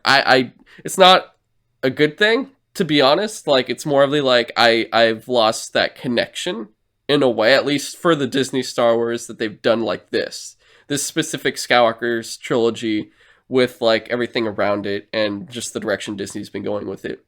And at the same time, it allowed me just to feel not a sense of like, oh god, I need this to happen in this new movie. It just put me into a state of just like, fuck it, whatever. I'm just gonna roll with this shit. I don't care. Who cares about this shit? I'm just gonna fucking... It basically, if they prequeled it for me, it was just like, it's fucking... So, like, you look at me the whole time, whenever they show the Emperor, I basically had my hands out, like, his lightning stuff, and I was just like, and I was, like, making eye contact with people, just being like, yes, yes. And they're just, like, shaking their heads, like, what the fuck? And I'm like, it's come to this. It's come to this, you motherfuckers. Because I'm just done. But yeah, so on to the Palpatine shit. So it turns out, so all right, I'm gonna read to you this Reddit post, which it's 116. James, just letting you know. Yeah, I know. So We might have to like pause and like finish it after I get back from class, but we'll see. Yeah. Do you want to stop now or do you want to stop at 1:30? Let's just stop at 1:30. Let's keep going. Okay. Now. So we're gonna go for 14 more minutes, guys. So basically, we'll try to get a little bit more done, but most likely we're gonna have to continue this after. Yeah, we started. You like guys won't 11. notice. It's just gonna be a clear like, and we're back or something, and it's still in the same episode. You're just not even. Yeah. It'll be like a second, but really for us, it's gonna be like 2 hours or 3 hours or something. Yeah, we thought we would have time to talk about all of this stuff before I had to go to class at like 2. But we started a little bit late. My computer fucked up like twice. And so we're going to probably have to finish this after my class. But like Comron said, it shouldn't be a problem for you guys. Yeah. So there was a whole discussion on this chat group I have with a lot of friends I went to school with, which people I talked to on there these are all people, we all went to art school together. So we have a lot of film majors. We have people that are just heavily into the like back behind the scenes shit, concepts, everything else. We have artists, we have me, the sound person. Like, we have all these people that basically have all these backgrounds in this kind of stuff and have spent a lot of time exploring these backgrounds, exploring like the behind the scenes shit, also arguing about things all over the place. Like, we've gone up and down about all these fucking movies, whether it's Guardians of the Galaxy or fucking 2 or like Star Wars and shit like that. Like, we DC movies, everything. We've gone up and down above the walls. This movie we all pretty much agreed on, which is hilarious. One of them, though, found this interesting post from Reddit from a profile called Lucasfilm Insider, which apparently has actually usually, I think, if I'm correct. Now, this is all conjecture, but like it seems like a source that would have correct information whenever dispersed to people. And they sent a post about the making of this movie and everything else. And I'm going to read the entire post. But it actually is something I am inclined to believe because it actually makes a lot of sense. It's something that doesn't feel like it's made up. It's unverified, guys. So take this with a grain of salt, but still, I personally, just based on like where it's coming from, and the hunch, the like, that kind of gut feeling. It doesn't feel like it's wrong. Like, it could be wrong, but I personally believe it. But okay, so I'm gonna read it to you guys. This is a little bit of time, so it'll take a few minutes maybe. All right, this is word for word. What I know about the Rise of Skywalker production. Like I said, Reddit name, Lucasfilm Insider. After Colin had left the project, which, really fast to say, Colin Trevorrow, he was the guy that directed Jurassic World. He was originally going to direct the third movie, but he didn't. Instead, they brought back J.J. Abrams. But okay, so after Colin had left the project, Rian Johnson was immediately Lucasfilm's top choice to take over. However, Iger and Horn weren't impressed with The Last Jedi and thought it was a step down from The Force Awakens. This prompted Iger to personally offer Abrams the gig. JJ was not a fan of The Last Jedi. Actually, that's putting it gently. He absolutely loathed The Last Jedi and has some serious beef with Rian Johnson. He only came back if he could have complete creative control and wouldn't have to compromise with Kennedy or Lucasfilm Story Group, or the Lucasfilm Story Group. JJ's first move was to consult with George Lucas on the story of Episode 9. They came up with a story that had strong connections to the Clone Wars TV show, which featured the Dagger of Mortis and Matt Smith as the son of Mortis, which would have been the film's antagonist. The story also used many elements from George Lucas's unused sequel trilogy treatments. Disney really wanted this movie to be another Force Awakens in the sense that it will unite all fans and be at least initially universally loved. After Solo's flop at the box office, The Last Jedi backlash, and the decline in Star Wars merch, it was paramount for Disney that Episode 9 be a success with fans. They did not want another Last Jedi on their hands. The film's direction changed radically around midway of principal photography. JJ told the Disney execs that this film wouldn't satisfy and unite all fans. This is where the studio meddling began, which led to the second abandonment of George Lucas's ideas. Nearly every story detail from the initial script was either completely abandoned or bastardized. Palpatine was always to have a presence in this movie, but was not alive or as the main villain. The main villain was to be the son of Mortis. Disney feared that the general audiences would be alienated as they wouldn't know who son of Mortis was, which would make the movie harder to market, and this led to the choice of replacing the son with Palpatine, and Matt Smith was completely removed from the movie. Hang on. I have to find Disney ordered extensive reshoots that went on throughout the year leading up until early October. J.J. Abrams was not happy with many of the changes that Disney made to The Rise of Skywalker. I don't know the specifics, but let's just say he isn't at all pleased with the final product. Essentially, the majority of the movie was reshot and reconfigured this year at the same time, leaving a ton of important scenes on the cutting room floor. I don't have any more new details on the making of The Rise of Skywalker other than that I'm hoping that this post gets people with better sources to give out more details. And there was also, really fast, there were small comments about it too, where someone asked, I heard JJ and Ryan, this is from someone named LF Spy 2. I heard JJ and Ryan did not get along at all. JJ and Trevorrow did.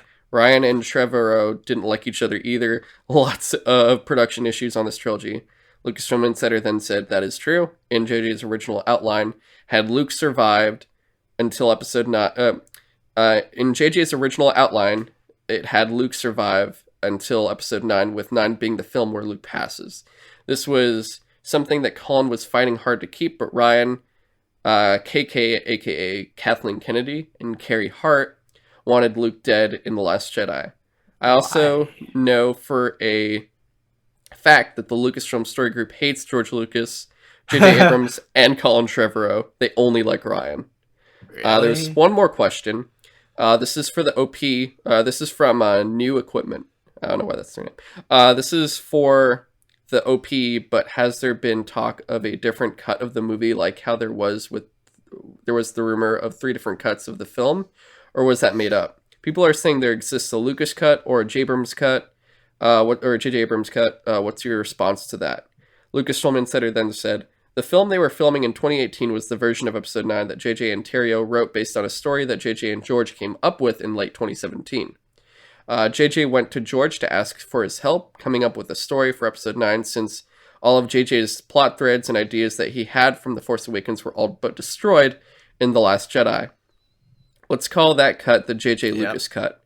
Disney was not impressed with the JJ Lucas cut and feared it would be another Last Jedi. They ordered to completely change it. That's why this film had a ton of reshoots.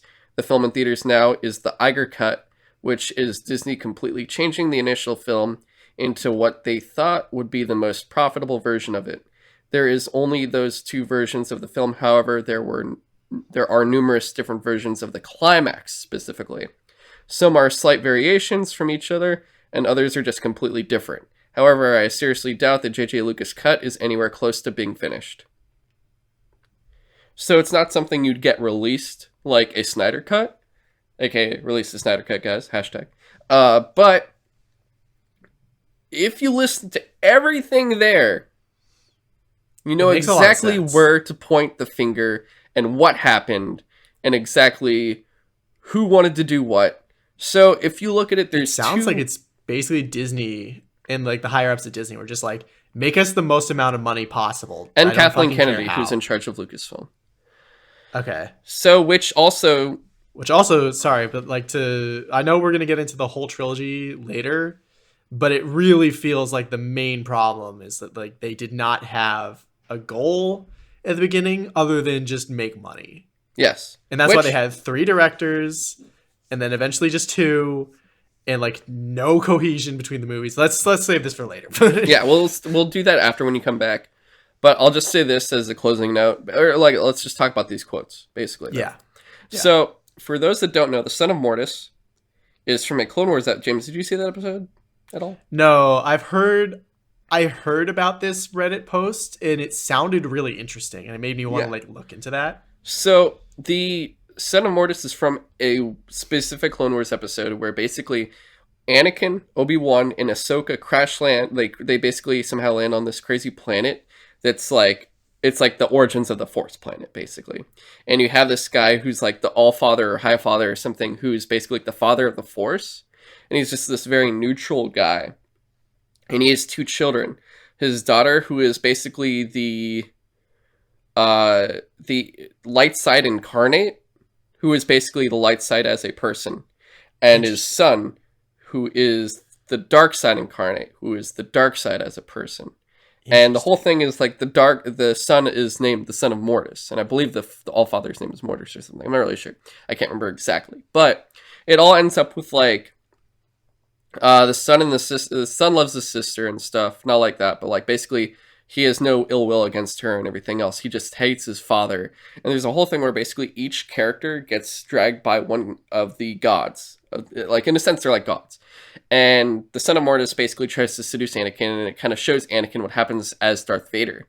And then he becomes Darth Vader, and Anakin like freaks out, and he's like, oh Jesus, I don't want this to happen to me.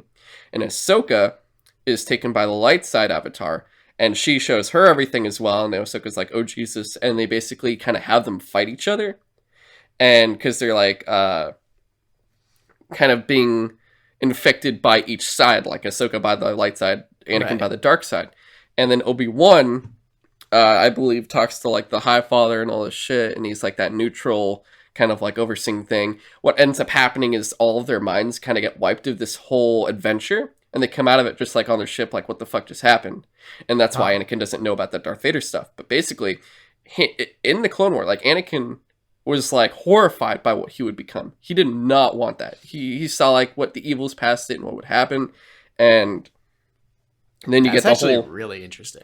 Yeah, and it's amazing, and it's basically like think of them as like the gods themselves of these Force powers, and the whole thing was then the dark side would have been the villain in that movie for J. Abrams and Lucas that made that, and that's why that dagger was so there. Much fucking cooler than and that's why like the dead speak. And you remember the casting rumors and everything else when they were confirming people, they said Matt Smith was one of them. I vaguely remember that. I remember that. It was like back then they were talking about Matt Smith and Kerry Russell specifically, and then later on you got like Naomi Ackie and stuff being cast into it as well, and like Billy D. Williams. But that was a legit thing. Like, that's how I realized that's what made me believe it, because I remember all the talk of Matt Smith. Like, they even said, they're like, yeah, he's joining for sure. And you're like, oh shit, what the hell is he going to be? And they tried to rumor it as an Imperial officer or something, I think. Or that's what everyone assumed, because you're like, oh, he looks very, he's that British guy and everything else. But Yeah. that's why I believe all of that. And we got one part of that truth already, where it kind of talks about Disney meddling in Kathleen Kennedy and stuff. That whole Palpatine area was not J.J. Abrams or Chris Terry's idea. Chris Terry even confirms it, saying that it was Kathleen Kennedy who put Palpatine in there, not them. So we're gonna leave it on that note. But that is why the Palpatine stuff does not fit, and that's honestly all we need to say about it. But when we come back, so like I said, that's guys, a good way to put it. It really just does not fit. Exactly. Trilogy.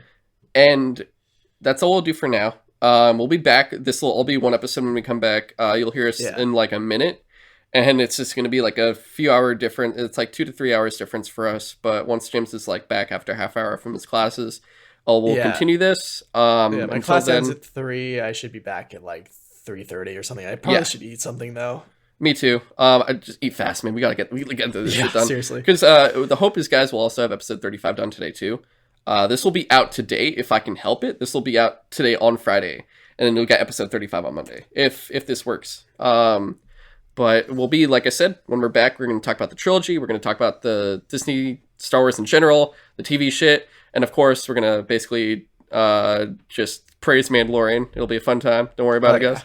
But so we'll see you in a little bit. Well, folks, we are back. You probably didn't even notice we were gone, considering it's still going, basically. But we were basically gone for about 3 hours, I'd say. So what we were talking about, we just finished wrapping up, really talking about characters and a lot of like their differences in the movies and everything else. But we're just going to finish up with Rise of Skywalker specifically, just by kind of finishing our statements of it, kind of like how we feel about it as a whole. And then we're going to just talk about the trilogy. Yeah. So, for me, like I said before, I thought it was very entertaining. It's not something like watching it a second time. I wasn't angry when I watched it. Like I said, I didn't care anymore. So, it didn't give me that negative feeling that, or at least that more like shaking fist feeling that Last Jedi did. So, I'd say I'd like it more than Last Jedi, easily. It's not as good as Force Awakens, but it just stands in the middle of just kind of being like a limbo movie, if anything, where it's fun. It is like really rushed. It doesn't really stay cohesive. It kind of breaks apart a lot, but you have a good time with it. It has great cameos. Overall, it's like a 5. I'd say 4.5 to 5, really. Like, I'd say it's solid. It's just it's an indifferent movie for me. So it's like right in the middle. On your scale, that's like an average. Yes. It's like it's okay. It's fine. Well, it's fine, I guess. I don't know what's better, okay or fine, if it's the same thing. But yeah, it's basically it's an indifference. It's passable at best. Yeah, I hadn't really thought too much about putting like a number score on it, really. I just like, it's really hard to rate this movie for me because like on the one hand, like we were saying before, music is amazing, the sound effects are amazing, the visual effects are amazing. Like the acting is pretty good too. It's just there are too many things that don't make sense to me that like come out of nowhere. Like we said, the Palpatine coming back makes no sense. We don't even really get much of an explanation for it. It's just like, oh, the Sith knew like crazy dark magic and like cloning and stuff. Maybe that's what he did. I don't know. But like, I don't know. I don't want to start launching into every single problem I have with the movie because we would literally be here for like another 2 hours. Yeah, which we really don't need to be. Yeah, it's like there are parts of the movie that I legitimately enjoyed, but are just like ruined by all the things that I was like, that makes no sense. So, uh, I guess like a good example, I know I started getting into it earlier, but like the scene at the end where like thousands and thousands of civilian ships show up to fight the First Order. Like I thought that was a really cool message that like, yeah, even against like an impossibly powerful government or whatever, or just like this organization, the Final Order, if every single like normal person stood together, like there still would be like an overwhelming force against them. Like I really like that message, but uh, after having spent the entire movie explaining exactly how impossible it is to get to Exegol, I just didn't buy that like all of those ships could show up out of nowhere without the First Order or Last Order knowing. Like that didn't make any sense. They introduced the concept of like the dyad or the force dyad, and that they don't explain that very well. Uh, again, I have a lot of problems. One of my biggest problems probably is just like I did some like rough math on exactly how many people would be required to staff the many star destroyers that Palpatine was somehow secretly making over 30 years, which also were somehow buried under the surface of the planet for some reason. I don't know, other than a cool visual effect. So I looked it up, and according to the Wikipedia, the old Imperial Star Destroyers typically staffed about, including like a battalion of soldiers and all the officers and engineers and just people staffing the ship. And this is not including anything like dreadnoughts that the First Order also has. That they usually have something like 46,785 people staffing a typical Empire Star Destroyer. And I couldn't find any exact number for what the First Order has in number of ships, but I assumed conservatively to be able to police the entire galaxy, they would need at least like 5,000 Star Destroyers to like move around from planet to planet. And there's a line in The Rise of Skywalker where General Pride, whatever, Legion General Pride. yeah, okay, he says that if they accept this final order fleet from this mysterious emperor or whatever, that it would increase their forces 10,000 fold. So if you do some rough math and you do like the 46,785 times like the 5,000 First Order ships conservatively, and then times that 10,000 fold, that literally is like over 2 trillion people required to staff those Star Destroyers that the First Order, or that the Final Order, that the Emperor made. Like, and again, you did mention before earlier that like it's a huge galaxy. Maybe they could just find that many people, but I feel like that is an impossible number of people to secretly whisk away to this impossible to get to planet, and no one knew about the Emperor for 30 years. I don't know. All right, It's shit like that bothers me like a lot. only questions I have are, when you say there's 5,000 ships, is that a rough estimate number that you found, or is this a guess you just have? This is like a rough guess. Okay, because I'm just gonna really say tried, this. I really tried to find. Let's say there are usually maybe in a system, not a planet, but a system of planets, maybe like 3 Okay. Star Destroyers usually. Like if you look at they attacked the Rebel base on Hoth, how many did they have? A whole fleet of Star Destroyers, or were there just like 3 attacking the entire Rebel alliance? I honestly I can't remember. It was just like 3 of them. Okay. And then going through like the whole thing, yeah, there wasn't like a whole giant like there wasn't like a dozen different Star Destroyers there. It was just only a few. Okay, so in episode 8, how many Star Destroyers showed up to follow to attack supposedly the last of the Resistance? Maybe like half a dozen at most. Yeah. It wasn't that many, honestly. It was just like a few because they easily outclassed the resistance guys. I can't remember exactly how many it was, but it wasn't something that was like a numerous number where you're like, whoa, look at the background. It was No, no, just kind of no. Like like, oh, okay, this is like the first time we've seen like literally hundreds, if not thousands, of Star Destroyers. Like literally, it was so many that they couldn't fit them all on one screen, which yeah, was visually impressive. But I don't know. I tried to look at Reddit and see like if anyone knew like a specific answer for how many ships the First Order had, and a lot there was like a lot of debate because they were saying like, well, they couldn't have that many because they weren't able to destroy the Republic. But then most of the people were saying like, well, no, but according to Episode 8, they like basically were ruling the entire galaxy after having destroyed the Republic. And so if they have to be like everywhere, that would, I would assume, be like a decent amount of ships because galaxies are huge. I mean, look at the yeah. Republic Senate. There were like Outside, the Republic Senate in the prequel trilogy. There were like thousands of systems within that Senate. yeah. So I would say, don't forget too when they say, do they say number of forces it would increase or just their power?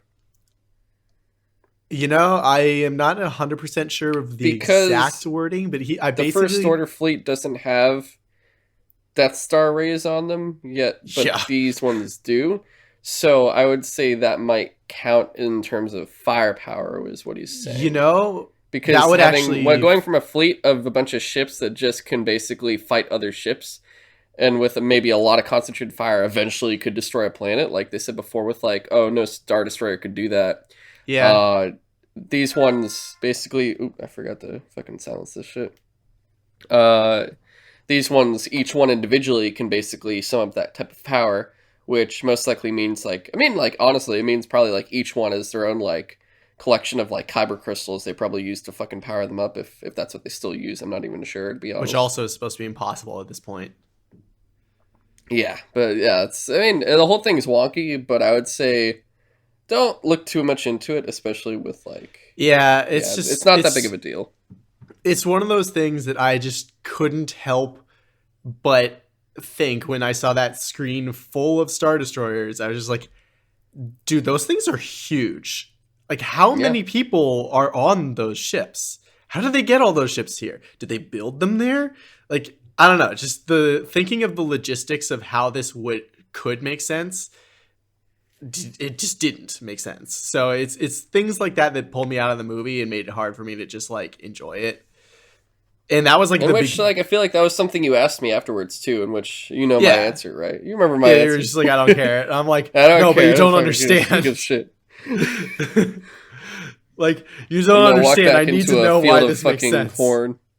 It's fine. It's fine. Yeah. But okay. So So I get back okay. to So what we were actually talking yeah, about. I guess if I were to put a final number on this movie, for me it would be like a 3 or a 4 on your scale. Cause like Okay. I would say I honestly, looking back again, to be honest, I would actually consider it between a 4 and a 5, just because I feel like it's for a 4 for me is very much mediocre. So a 4 is mediocre in terms of film or like lackluster. So I'd say between 4 and 5, but it I could be a 5, but it depends day to day for me. I think like honestly I've been thinking about it so much that like I was so like taken aback by how much I like actually just did not like Rise of Skywalker that I was like, is it possible that the prequel trilogy is actually better than this? So I went back and watched them, and probably not. No, like I think you're right. This movie is much more enjoyable just because like the characters are better written and better acted, and it is more fun to watch. But there are really interest. Like I don't know. Did we want to get into the prequel trilogy much? Because if so, No. I'll save this for later. I would say the only thing I would say for the prequel trilogy, if you want to compare them, we save it to literally this will be 1 to 2 minutes long max. But at least in my perspective, When they talk about prequel trilogy now, who knows what the hell anyone's saying at this point. But for me, I'd say the prequel trilogy still does not hold up against this new trilogy in a way. New trilogy is better scripting dialogue. So right then and there, that makes it a lot more cohesive in a lot of different ways. Or like it's just you're just like, oh, okay, I'm not like fucking scoffing at what I'm hearing, going like, ah, except for like parts of, like I said, like Rise of Skywalker, where you're like all the Palpatine shit. Yeah. But it's just better written. That said, the prequels are still, looking back, 20 times more original, because they actually stick to their own concepts. They don't try to really mimic the original trilogy much at all. It's very separate, and they just feel like their own thing. You're not really trying to look for like the similarities or anything. You're just like, yep, that's that. All right. Yeah, like going back and watching the prequel trilogy, it definitely still has like just dialogue issues. Just people talk in ways that people don't talk or whatever. It just doesn't seem like the characters are written in a believable way. I guess that's what I'm trying to say. But but there's still like a skeleton of a really interesting story behind the whole trilogy, and it is interesting to watch all the way through, because you do get to see slowly Emperor Palpatine. Granted, it's extremely obvious what he is doing, but it is interesting to see him like try to like get his power, or get into political power. Oh my god, I forgot. It's I completely forgot to talk about that for a split second, guys. I fucking lost it when he starts sucking Rey and Kylo Ren's souls away. For those that haven't watched it, shame on you. But not this movie. I don't give a shit about this. For those that haven't watched the movie Hocus Pocus, shame on you. You should have watched it. It's one of the best fucking movies for Halloween ever. Period. But in it, there's basically these three witches that suck the souls of children by literally like coming up to them and like as if they're like sucking on a straw, but they're just like, you see someone's soul leaving their body and they're just like they're sucking up wind, like air basically, and they're just like it's like, you're like, yeah, that's what the witches do, and you never think much more of it. And then the minute I'm like in there, the fucking premiere, just watching it, and then you see Palpatine just like basically sucking their souls. That's the only thing I could think of, and I'm just like, oh my god, he's a witch. I should have. Holy shit! He's sucking the kids' souls. He's sucking the children's souls so he can stay young forever. It is literally the concept. Kathleen Kennedy said, "Oh, let's take the concept of Hocus Pocus and put it in Palpatine so he can suck the souls of children so he can stay young forever." It's so fucking ridiculous. But oh my god, just watch those two things back to back. Just watch that clip and then watch the clip of the Emperor. You're gonna see exactly what I'm talking about, and you're gonna lose your mind. It's just gonna break you. It's beautiful. Okay, so the trilogy as a whole for the Skywalker, I guess we'll call this. So we have the original trilogy, we have the prequel trilogy, and this is the sequel trilogy. So for the sequel trilogy, I would say it is highly, highly rushed. It is not planned well. There's no good strategy behind it whatsoever. Agreed. I would say Disney screwed up immensely the minute they said, let's have 3 different directors write and direct these movies. Yeah, I absolutely think that's the main issue. It's just like, why would you, like, at least the other movies in the saga, George Lucas was like the main dude in charge of everything, so it has a cohesive vision. But like, yeah, these 3 movies, having initially planned 3 different directors, just obviously didn't work. And it didn't even work anyway, because it ended up being 2 directors, and then they were just like butting heads in terms of like the direction it's supposed to go. And basically, in Disney's haste to create a quick trilogy, to make a quick buck, to get it out there fast, the minute they made that deal. They made that deal with George. $4 billion.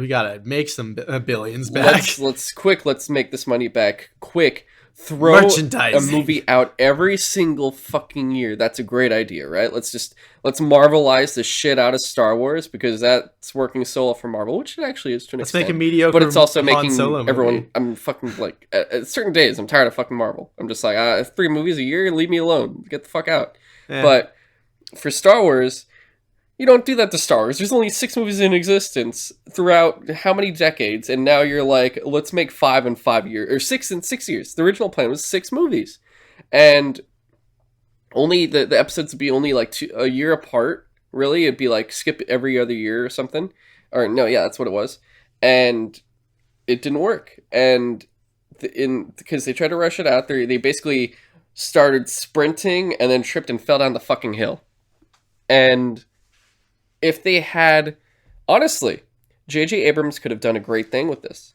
if they just gave it to him. He'd have gray hair by the end of it and look like George Lucas probably, but or like without like a beard and mustache. I don't think J.J. Abrams could grow anything, to be honest. Like looking at him, he's got like baby face, but he could have cohesively created this full storyline that would have made a lot more sense. Who knows? It might not have been as people quote unquote say edgy as Last Jedi. Look how that worked out.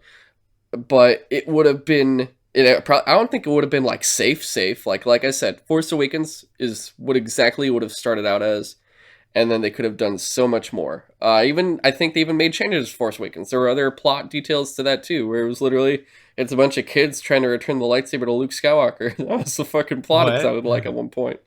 Yeah. Huh. And overall, this trilogy is just so bent out of shape. It doesn't even make any sense. It's like, if you look at it, the original trilogy is like, all right, here's this nicely shaped, just smooth slope that you just go straight down on. And you're like, that was fun.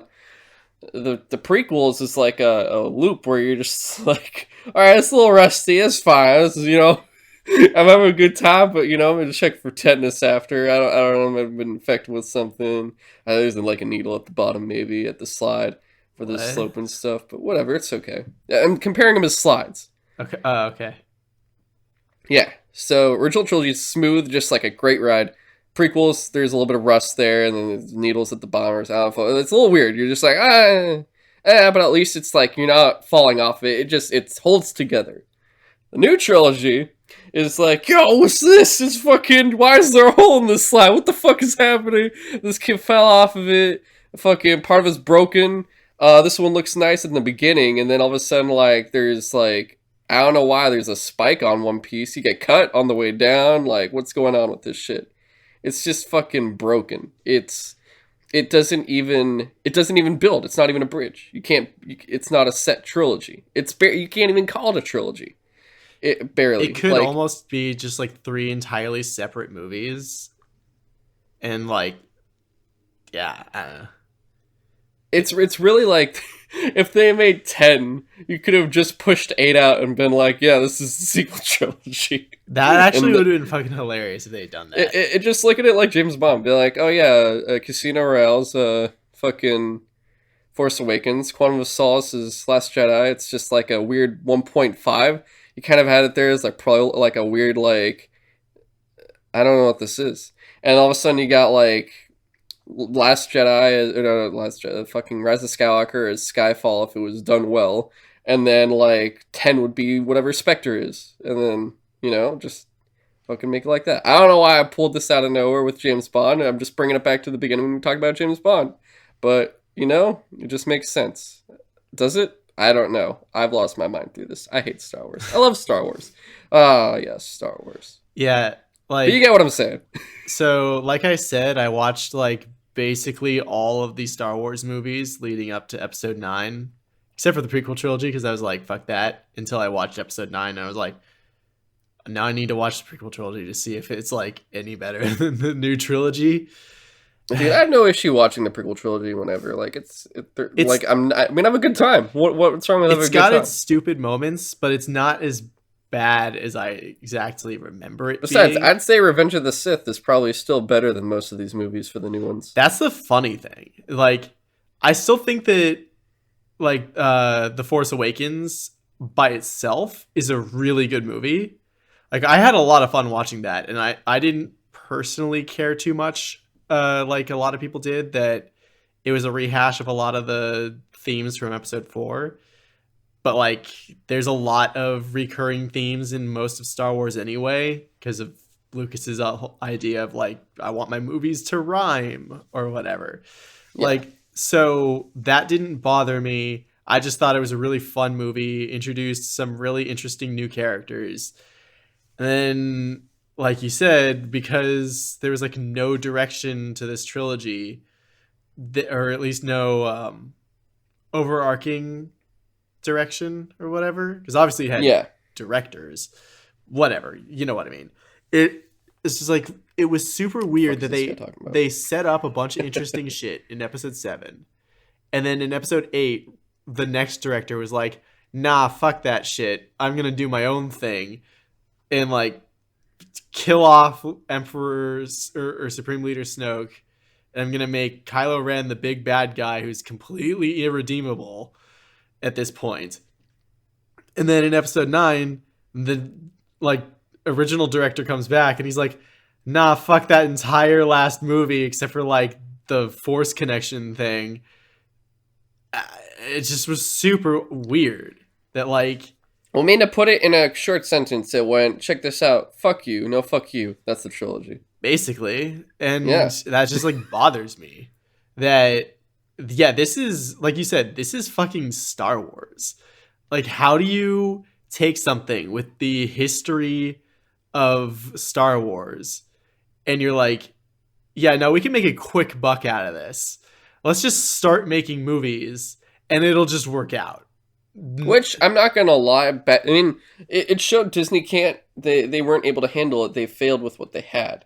Uh-huh. And back when it was first announced, I was excited as all hell. I was like, Star Wars movies in the 60s? That's crazy! And I never thought of it, because I was also like, that was how many years ago? That was 2012. That was like 7 years ago. Damn. It's 8 years ago now, when they bought it, I think. It was like, the purchase is like 8 years ago.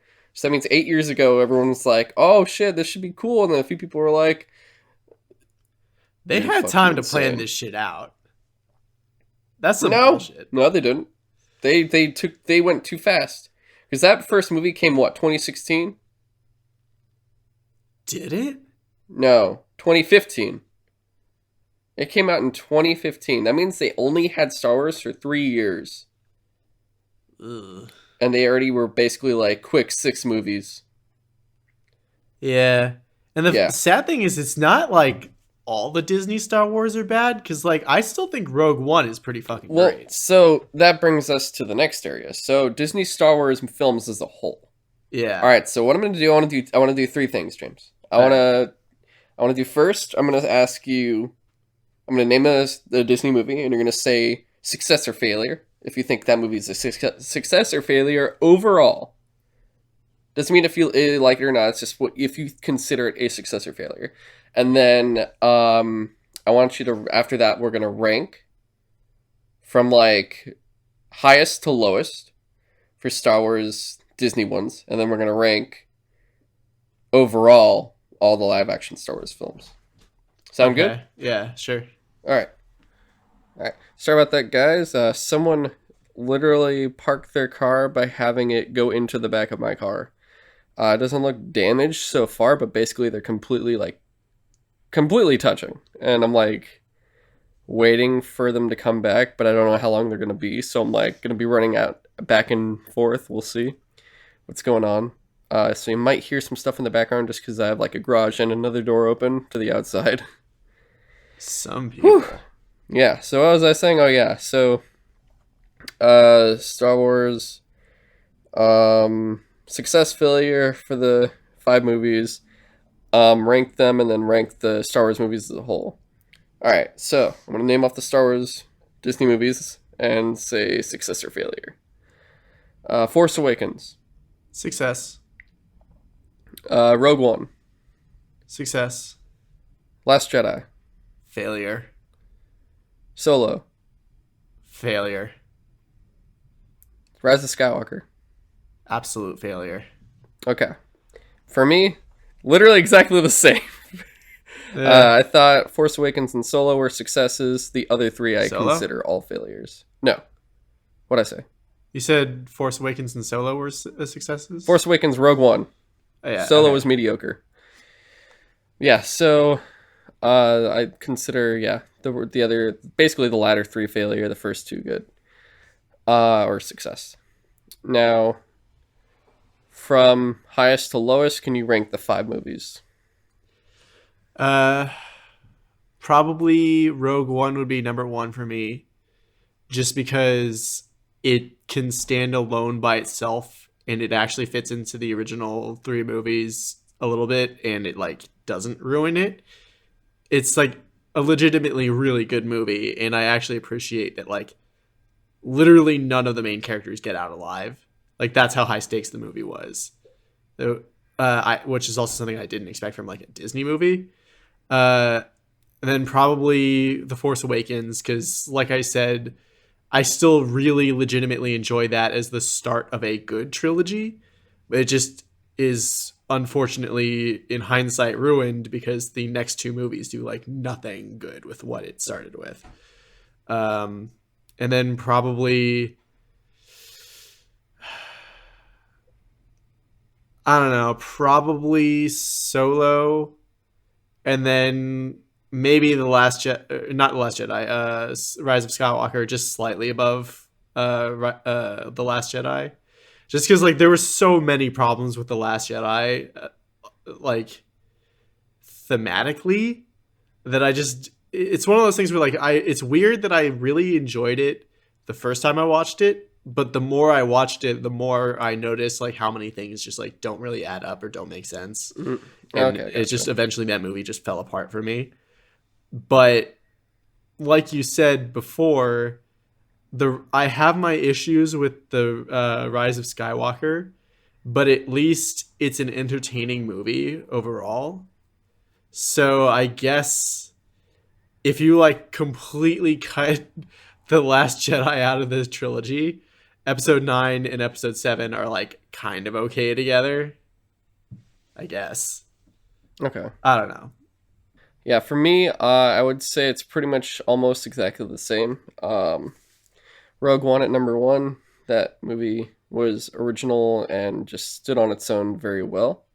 Force Awakens did indeed start it off great at a safe way, but still just it worked. I liked it as well. Then Last Jedi, not Last Jedi. God damn it! I keep doing that. Fucking I hate. Uh, Rise of Skywalker, as I'd say number three.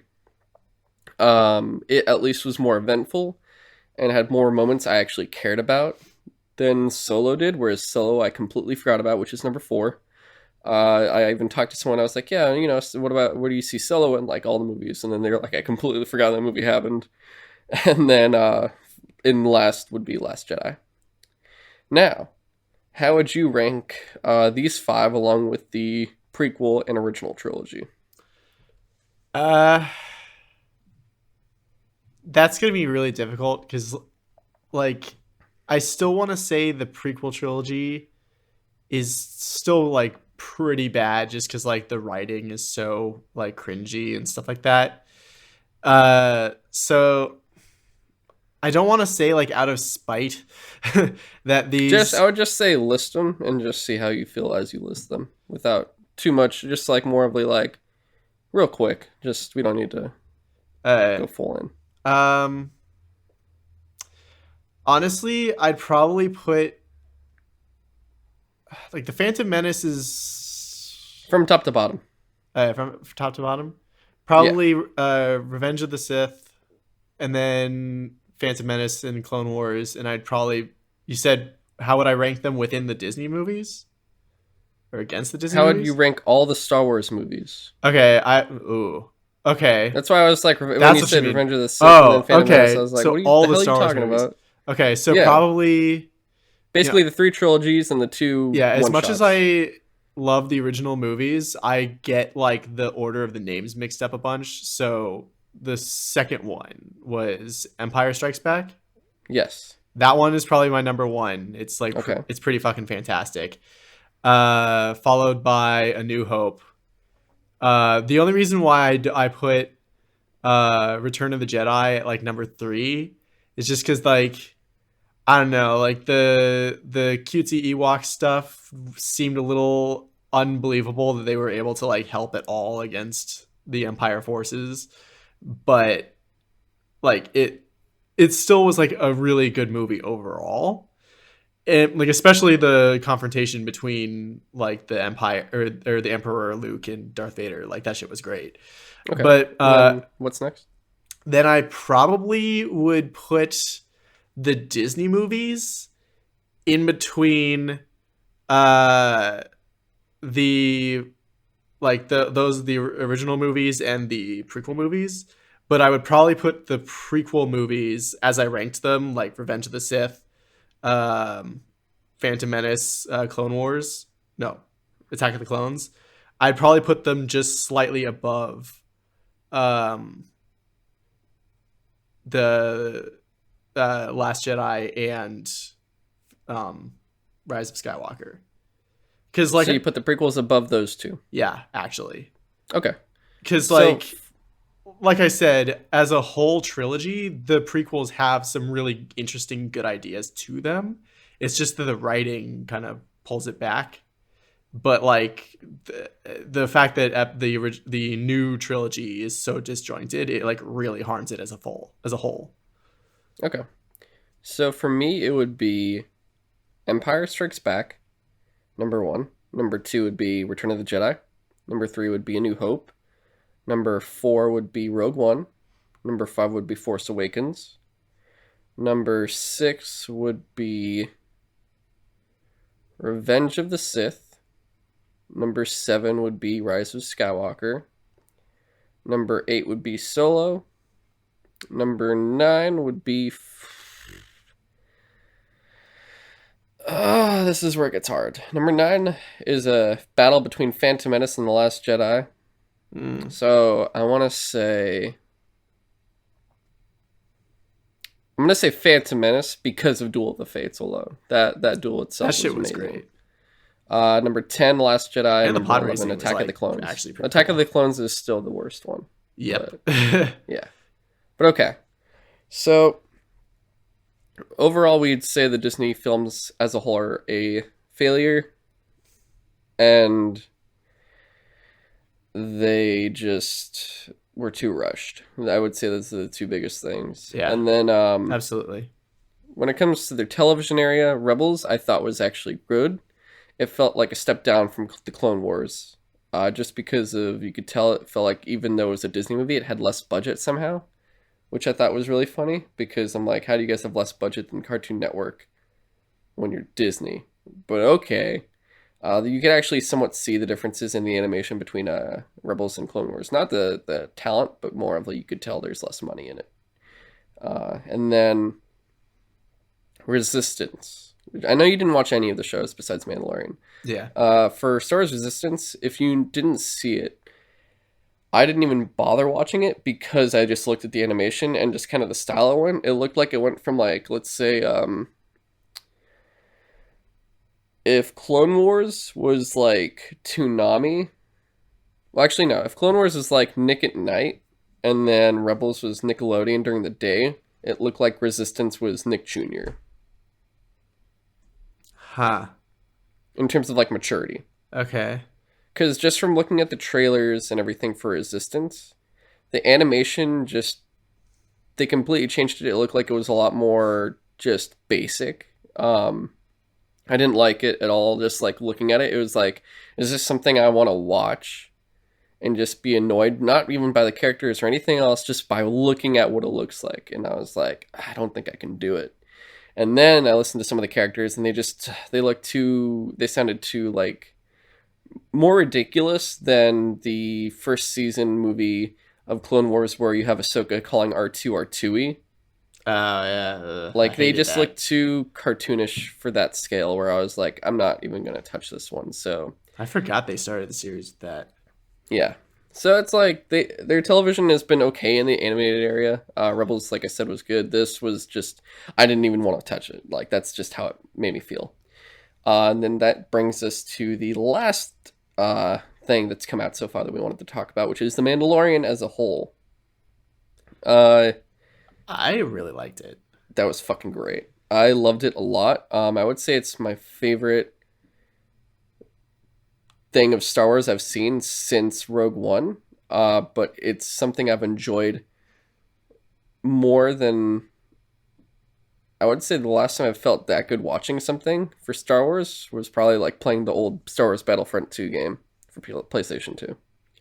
Like I liked it that much. I think I consider liking it more than Force Awakens and Rogue One. Like it was just it's the best thing Disney has done since getting Star Wars was this show. I would say. Yeah. I mean, There were a couple episodes where it felt a little fillerish. I mean, not filler, because the whole thing with the show, which I would say for people is, it's very much if Star Wars was a Western, so the pacing is going to be a lot slower. Not to mention it's the first live action Star Wars show, which means already the pacing is going to be a lot more, like, not attention span disorder than the movies, whereas the movies I would say to an extent can be, depending on them. But this one's just like, or at least for the Disney ones. Whereas this one is just very much like, take it slow, take it easy. It's just a good time. You don't have to rush anything.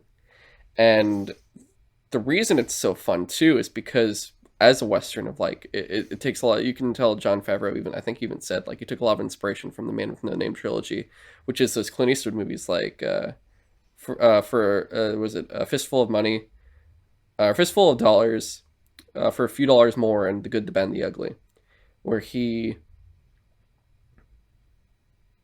basically took a lot of everything that went on with that, and just created his own take on it with Star Wars. Like you have a lot of those references from those movies within this, where it's just about basically a space cowboy just going around the galaxy, but he has got basically like a baby companion that he feels something for, which honestly is I thought it was very heartfelt. And the whole thing with Baby Yoda, I like Baby Yoda because Baby Yoda actually works with the plot. Baby Yoda actually furthers the plot, but Baby Yoda's it's not something that takes over the whole show. People act like they do with the memes, and you look online, and you're like, oh, it's a show about a little green guy. And it's like, no, he's just like in some scenes, but he's not the integral part of it. He's just so He doesn't adorable that he overtake like it. steals the scenes that he's in. Yeah. A little bit. Not But- entirely. But like Yeah. you said, like there is a reason for him to exist. It's not like the Porgs. They're just there to be cute. Well, and to cover Yeah. up the puffins, but whatever. But I'm going to check on my car really fast again. While I'm doing that, James, why don't you tell me how you feel, or tell the audience how you felt about The Mandalorian so far, though. How have you felt overall on it? Okay. So I guess overall, like I liked the whole season. Like every episode was at least entertaining. Like I forget which episode it was. It was either episode 3 or 4 that seemingly most people that I saw on the internet were complaining that like, oh no, the Mandalorian is like not that good now or whatever, which I thought was odd. And I think it's just because people are afraid that because seemingly half of Star Wars is like not that great, that oh no, what if the Mandalorian also isn't good? So I think that's why people were overly critical about whichever episode that like. Do you remember which episode it was that people started to kind of say like, "Oh no, what if the Mandalorian isn't good?"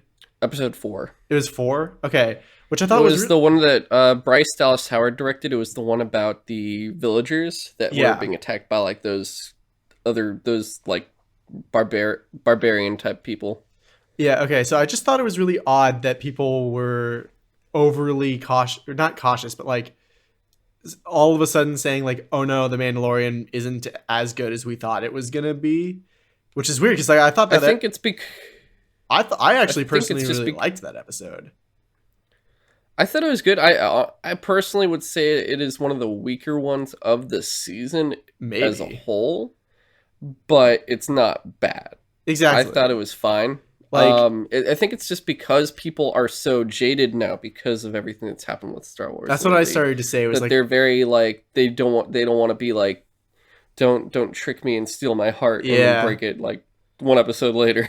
like if there's anything about that episode in particular that made me personally like it more than, I don't know, maybe other people. Like the fact that they included an ATST in it and actually made it like not a fucking joke like a chicken walker. It like legitimately was terrifying and just like fucking up the entire village. Like just one ATST. Like I don't know. I thought that was well done and actually made it seem like, oh yeah, okay, so the Empire was definitely something to be like feared and stuff like that. If that's like the level of weaponry they were like using, like how many ATSTs were at Hoth? Like a fuck ton.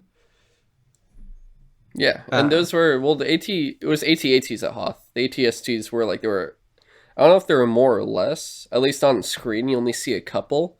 But in like when you do like the more like gameish versions and like Rogue Squadron and whatnot, there's a lot more. Yeah, I think I'm just going off of like the Rogue Squadron games where there were like so many ATSTs. Oh yeah, Rogue Squadron, you're like, oh my god, there's so many. Yeah, and then you have to kill them all, but you can't because it's Hoth. Yeah. So I guess like I guess let's not go over every episode individually. I just really liked the whole season overall, and like literally somehow they made me like care about pretty much every single character that they introduced. Like the Rebel Shock Trooper was a fucking badass. She was awesome. The Mando, Cara Dune. Yeah, Mando himself was like pretty cool. I didn't think you'd actually see him take. I was like, will they show him take off his helmet? And then they do, and you're like, yeah. And like that, and the way they do that scene where he's like with IG-11, and he's like, no, Mandalorians don't take their helmet off in front of like other living things. Like no living thing has seen my face since I took the mask or the helmet. And he's like, I am no living thing, or whatever. Like IG-11 was fucking great. And it was that was Taika Waititi too. That was great. Like, and I think that overall, like, there's not one bad character in this show. Like, dude, fucking Quill. There's some wacky ones that are like, oh, this one's weird or something. Where like the two villagers that are like more cartoonish, like, oh man, we walked all the way over here. And that's why I think that's why people were like, God damn it, don't be bad. Yeah, because it was like that weird cartoonish with those two guys, but like.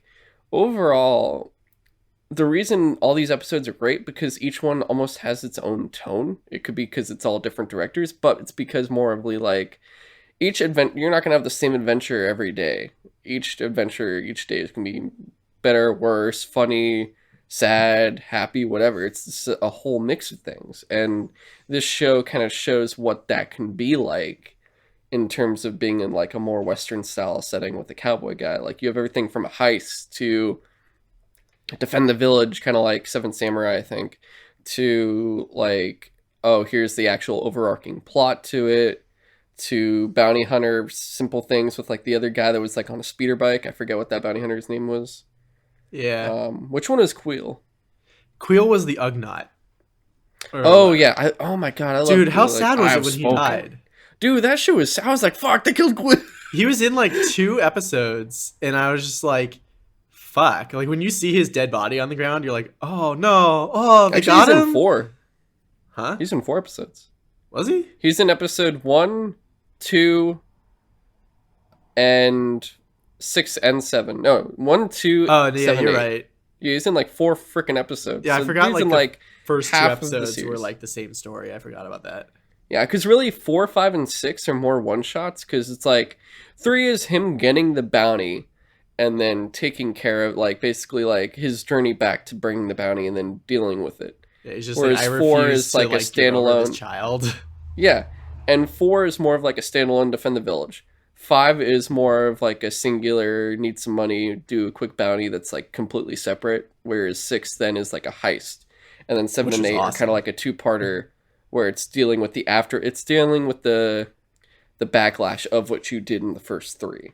Yeah. Or in episode 3 to be specific. Like the Empire comes for the child, and dude, Moff Gideon, like I want to know more about that guy because like how the fuck does he have the Darksaber?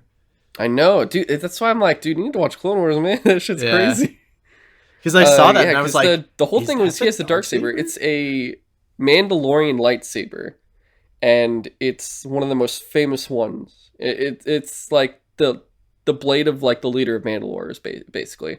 And that means, because the whole thing was he took part in the purge of Mandalore, which means like he killed the leader and took the Darksaber, which is insane. Yeah, there's And a lot of Mandalorian history behind that saber. I've looked into it a bit. cool. I think because they basically say a majority of those Mandalorians that were on the planet die. I'm hoping though the Heavy got out. Yeah, he was awesome. Yeah, because he was pretty dope, and you know who that was, right? Someone told me, who was it? Jon Favreau. Oh yeah. And Dave Filoni was in it too. He was one of the X-wing pilots in the heist episode, Interesting. along with I think two of the other directors were also the pilots as well. Because the whole thing was, I believe the director of episode 3, and I forget which other episode. I forget her name, but she's going to be the one overseeing. She'll be the showrunner for the Obi-Wan Kenobi series. All right. Dude, how fucking awesome was the Forge Master? Oh, dude, she was dope. Dude, like she was pretty dope. awesome from the beginning. Like just because she has like a gold, like what looks like a crown helmet. And then yeah, like at the last scene we see her in, she's like surrounded by stormtroopers and just beats the fuck out of them with her like hammers and shit. Yeah. Like the shot where she like hits one in the face and just like shatters the helmet. I was like, ooh shit. It was Dude, she freaking dropped a awesome. dude in the forge, and I was like, "Well, that dude melted." Yeah, like normally I try not to buy shows. It's like they have to be very, very, very specific for me to get them. Like I've only gotten before like Firefly, which sometimes I regret. But Firefly, Full Metal Alchemist Brotherhood, Stranger Things, because if I like the DVD, the VHS style packaging for it specifically, to be honest. Animated series shows like Batman, Batman Beyond shit. Game of Thrones, for better or for worse. I don't know if that'll haunt me from that decision, but I got like the complete series pack. But this show is the only other show right now that I do want to have, because even though it's on streaming, I'm like, this is some definitive Star Wars shit, and I need to own it easily. But okay, I would say so. Would you say Mandalorian's a success, James? It's definitely worth a subscription to Disney Plus for at least to like watch that show. Like I don't know if you And want to keep the subscription, but it's worth it. Like I guess like you just said, it's worth spending money on. yeah, and looking forward, so real fast, we'll just go through the stuff that's been canceled. D&D Star Wars Trilogy, which was David Benioff and D.B. Weiss, the guys that did Game of Thrones, which was sweet justice when we found out because of what they've done, which we've already talked about on a previous episode, so we won't really delve into it. But basically, they had a trilogy that was canceled.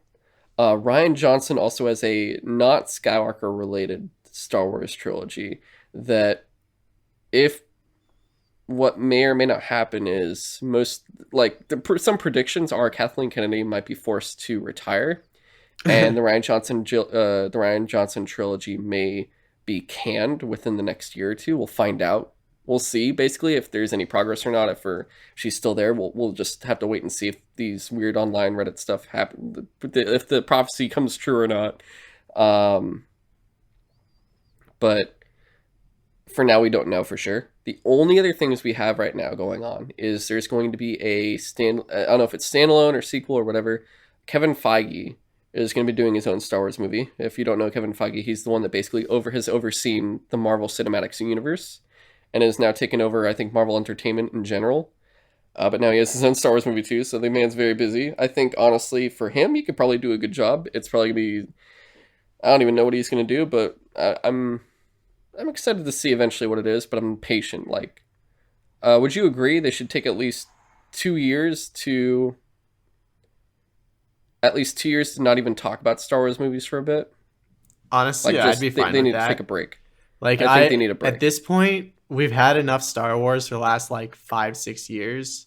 At least in the big screens, yeah. Yeah, like they could do But then- shows and shit. That's fine. They are. So for Disney Plus, there's 2 more shows coming. Well, we still have, they confirmed Mandalorian's getting a second season, which I think comes out next fall, basically, already.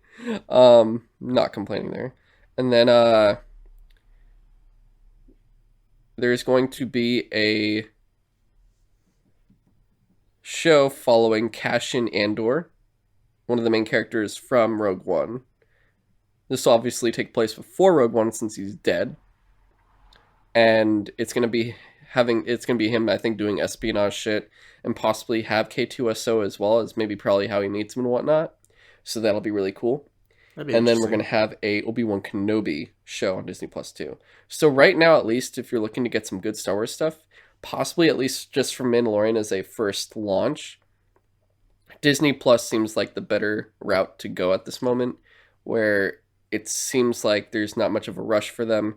They are more, since they're shows, they're more like, there's a lot more depth, they're spaced out, there's room for growth for all the characters and everything else, or like you're just getting adventures and things like that. But I'm excited to see that. So I'd say, yeah, I'm looking forward to what Disney Plus has to offer. In regards to the big screen, I would just I just need a break. I don't want to hear any more news about any Star Wars movies that are going to come out to theaters. I just want it to black out. Yeah, I'd agree. Like, they definitely don't need a Star Wars yet. Not for a little bit. But yeah, so that's pretty much everything I have. James, was there anything else? Any last thing? We're pretty No. much closing in on 3 hours. Yeah, no, I think we've said plenty. Obviously, folks, this isn't going to be 3 hours. It'll be for sure probably over two. But at least we know for sure there's at least 20 minutes here. They're going to be cut out just because there was multiple difficulties, plus just the issue of someone basically technically hitting my car. So there's been a lot going on in between the recording of this podcast special. But I hope you guys liked it. We spent a good amount of time just talking Star Wars for a while. Hopefully, personally, I would rather hope that we won't be talking about it for a bit now, just because unless there's Disney Plus news for the Cassian show or Mandalorian season 2 or anything, I think that's going to be it for a while regarding Star Wars, unless they somehow talk about more stuff in the theater. Or there might be more stuff about Rise of Skywalker, but I don't think it'll be anything newsworthy or anything else like that. So I might I think that's eventually it for be Star able Wars to for a give my while. opinions of like the Clone Wars show because I kind of want to get into it at some point. That's what I forgot about. So yeah, the Clone Wars show is coming back. Which when it does come back, I think that's the next thing coming. At Yeah. least for Disney Plus Star Wars. So when that comes, we'll talk about that. That'll be the next thing we'll discuss. We'll probably watch that and finish it pretty fast because I doubt we'll be waiting to watch it. We'll just knock it out because I doubt I'll wait. I'll just want to be watching it as soon as it's out. But until then, so we're gonna possibly record 35 now. I'm considering it, but I'm not sure at the same time because it's a little bit later and all the delays and everything else. And you're still waiting for that dude to come back for Yeah, we'll or see what whoever. happens. Otherwise, hope you guys like this. If I can, I have to go to Oakland later on today, so hopefully when I come back, I can edit and release this. Look for it out, I would say Saturday morning, just because. What am I saying? This should be out probably, I guess, tomorrow. Yeah. Because I'll put it out tonight, and people will start seeing it tomorrow. I always never understand why I say that. Look for it out when you're already listening to it, and it's at the end of it. Yeah. It doesn't make any sense. I'm like, what the fuck am I talking about, dude? But hopefully, if we can record 35 today, look for that out on Monday. If not, we'll figure it out, and then I think we should be able to get it out next week at the latest. But if everything goes well, I do want to still release it by Monday. We'll see what happens. All right. Because it's going to be a rather short episode, I'd say. All right. For once. Unless you have like 50 things to talk about. No, when I was doing my list earlier, it honestly was less than I ever thought. I think because most of it was like just watching literally all the Star Wars movies. Okay. All right. Until then, folks, if you have any feedback, positive or negative, please email us at sutrosidetalk@gmail.com. If you want us to answer any Star Wars questions in one of our future episodes, just regular numbered, same thing. Message that email with any questions. And then if you want to follow the podcast on Twitter, follow it at Sutro Sidetalk. If you want to follow James, follow him on InvaderJim124. If you want to follow me, you can follow me at GoGoComzilla. And then, of course, we'll be out on SoundCloud, Apple Podcasts, Google Play Music, and Spotify.